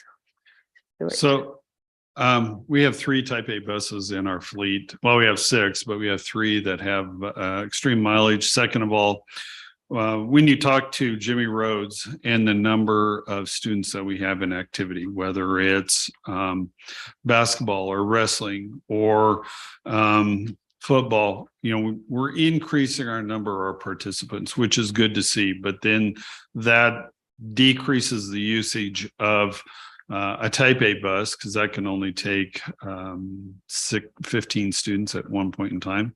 But in the process, what we want to do is try to sell these high mileage type A buses and then turn around and come back in with purchase of a large another large coach bus so that we can ensure that we can get our students down to all these activities as we have. And, as we were mentioning, we're concluding our winter season. We're going into, state swimming. Dr. Rhodes listed how many swimmers and how many wrestlers are going down to the state.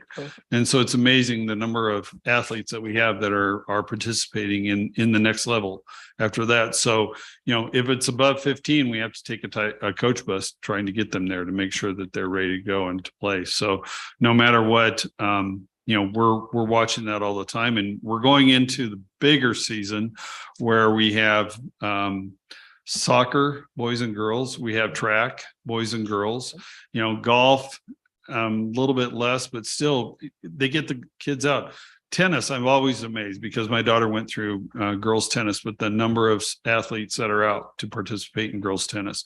So no matter what, we have many students attending, these after school activities and looking, Angela mentioned in regards to the Blue and Gold speech meet, the number of students that, and I said Angela and I looked at Joanne, I bet Joanne and Angela, but, the number of students that are out for those and when they're leaving in the morning, when they're getting back. So no matter what, we have more and more students out that want to be involved in some type of activity. So. Question. Sorry, I went rogue. Squirrel. So you mentioned the sale of the bus in hopes of being able to purchase a coach. Obviously, the sale of probably one type A bus isn't going to buy us a coach. So Along with that, though, part of the depreciation schedule that we do every year with the finance committee, we put 50,000 in there to help purchase a bus. I didn't mention it this month, but we can go back and look at it next month.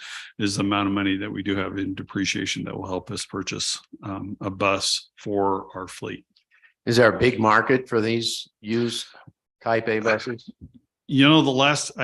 That one, I'm not sure. I'm going to work with Lori and John on that one. But Okay. the last time we did sell one, about 2 or 3 years ago, and that went right to St. Pat's because they needed an extra one because obviously they were getting some more participants in their activities. So we're going to wait. We're going to see if we can.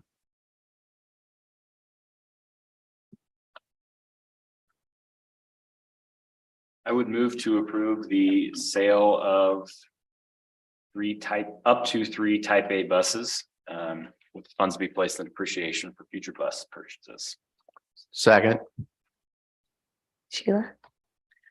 Emily Garrick, Aye.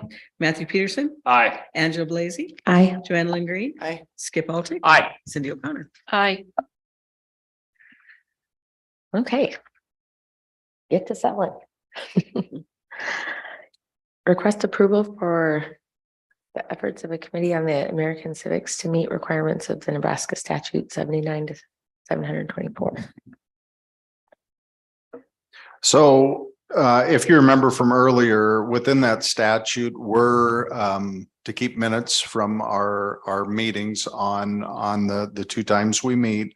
And so we're simply asking you to approve the efforts of that committee as it relates to the requirements of that state statute. That way we have another layer of minutes that supports us as a district and then our committee as well.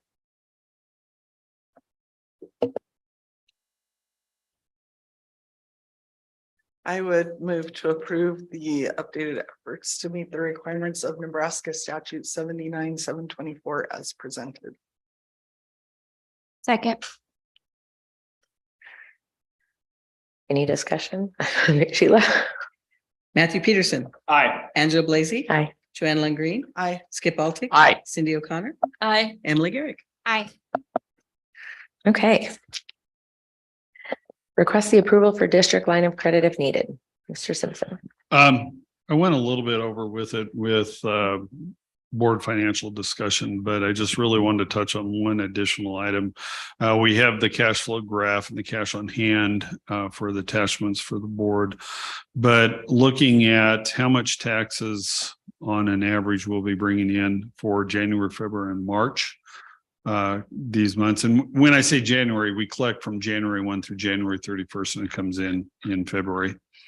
And in that, when you start looking at those, the state aid, and then calculate out an average payroll, and that's based upon the last 5 months, the average cost that we produce, I'm watching those costs come in, and we could be sitting with reserves right now at 4.2, but using those because we're not going to see property taxes coming in over 1.5 million. And in that, if we see those coming in at the normal, which we have over the course of the last 6 months, we could be dipping a little bit further into our cash than I would like to. So this gives me that level of security before May 15th, when we receive the April taxes.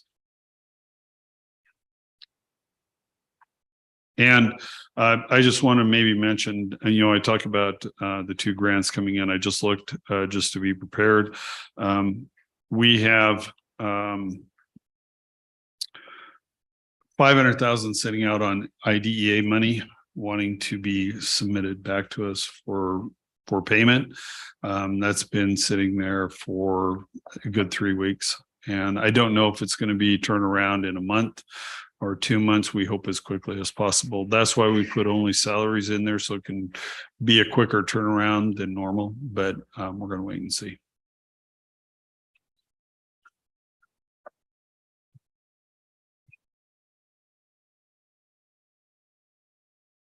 Get a motion. I would move to approve the district line of credit with Nebraska Land Bank if needed. Second. Any discussion? The last time, did we have a limit on that? Yes, and this time it still is sitting at Okay. 0.5 million. And if I do have to use it, no matter what, I will, number one, communicate it through Dr. Rhodes' weekly update, and number two, then with the finance committee. So no matter what, you'll be continually informed on what's going on. Okay. Can we get roll? Angela Blazy, Aye. Joanne Lingreen. Aye. Skip Altick. Aye. Cindy O'Connor. Aye. Emily Garrick. Aye. Matthew Peterson. Aye. Okay. Request approval of the 2023-2024 certified negotiation agreement. Mr. Simpson.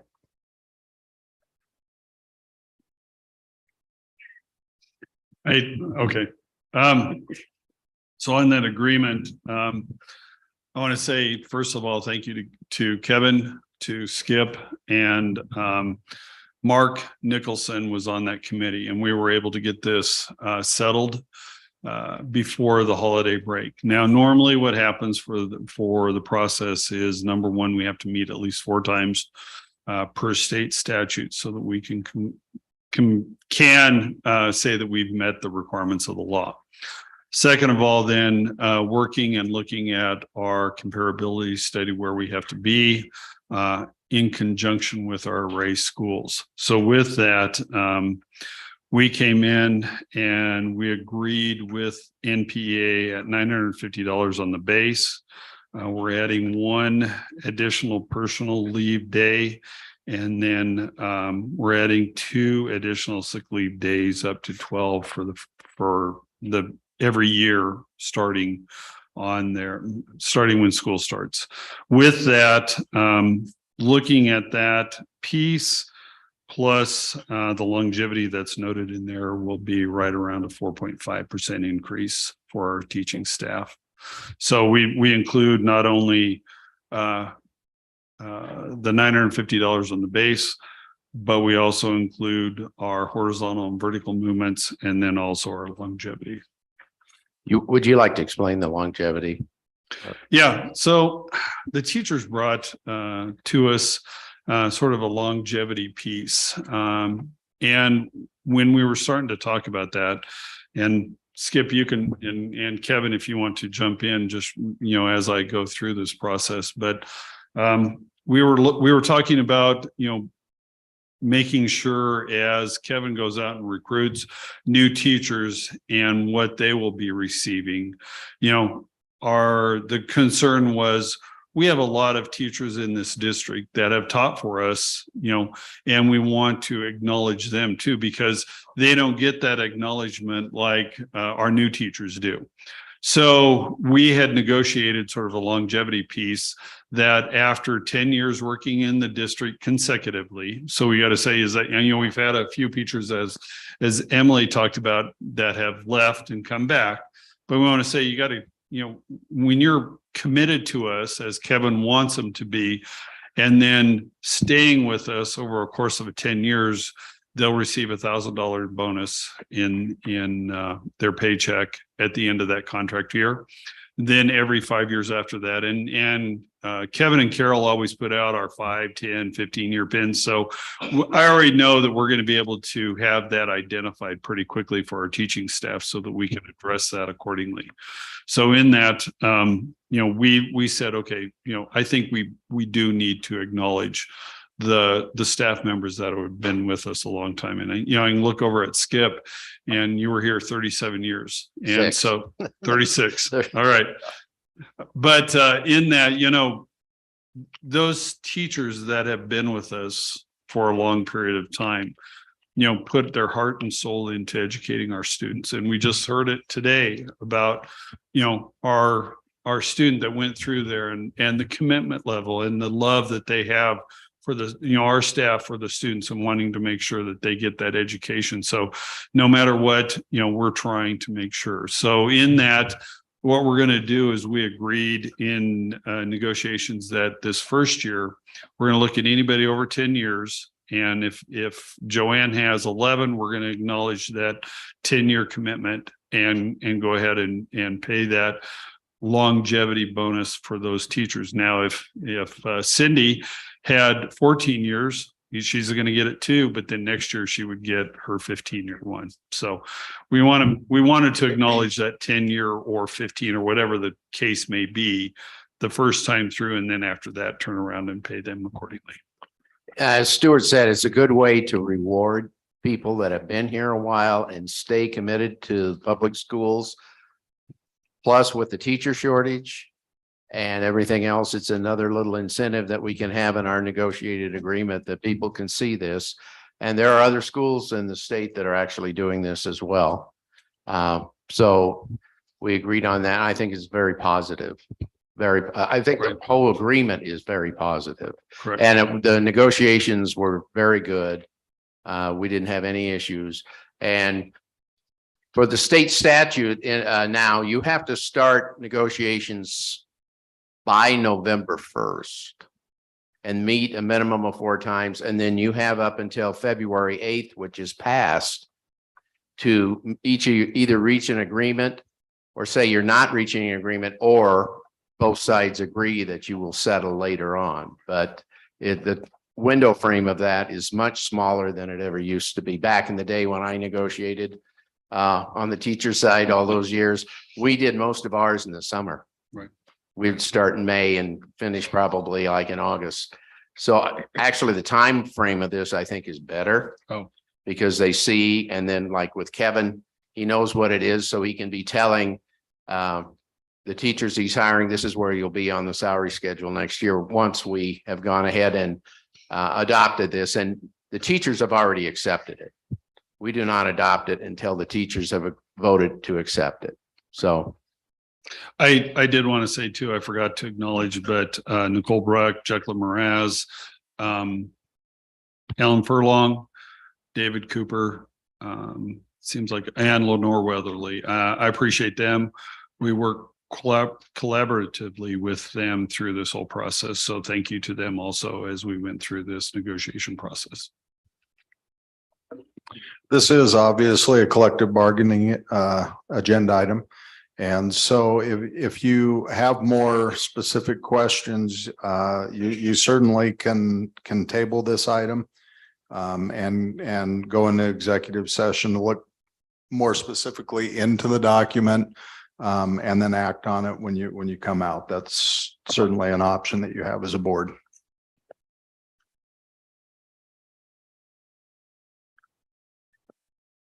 I move to approve the 2023-2024 certified negotiated agreement. Second. Any discussion? Take roll. Joanne Green, I, Skip Altick. Aye. Cindy O'Connor, Aye. Emily Garrick, Aye. Matthew Peterson, Aye. Angela Blazey. Hi. Now, looking at our future board calendar, we don't have anything till April. So relaxing. But that's a legislative advocacy day. And then we have our leadership workshop, school leaders law conference, the NASB golf outing. And then of course, we also have our Bulldog Foundation one. So then you can see the rest. And then executive session. I move pursuant to section 84-1410 of the reissue of the revised statutes of 1992, known as the Nebraska Public Meetings Law, that the board hold a closed session with Dr. Todd Rhodes and Stuart Simpson for the purposes of personnel and collective bargaining. I further move that this closed session is clearly necessary for the protection of the reputation of an individual, and that strategy sessions regarding collective bargaining are specifically authorized by the Nebraska Public Meetings Law. second, Can we get roll? Skip Altick. Aye. Cindy O'Connor, Aye. Emily Garrick, Aye. Matthew Peterson, Aye. Angela Blazey, Aye. Joanne Green. I. Yes. 105. I've got on that table that sits on the south, there are 6 copies of the executive summary and permanent evaluation. Okay, perfect. Thank you.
move, come out of executive session at 8:05.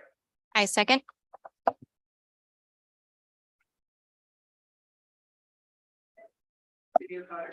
Aye. Aye. Aye. Aye. Wasn't turned on. I move for adjournment. Second. All in favor? Any discussion? No, I'm just kidding. Aye. Aye. Aye. Aye. Uh-huh.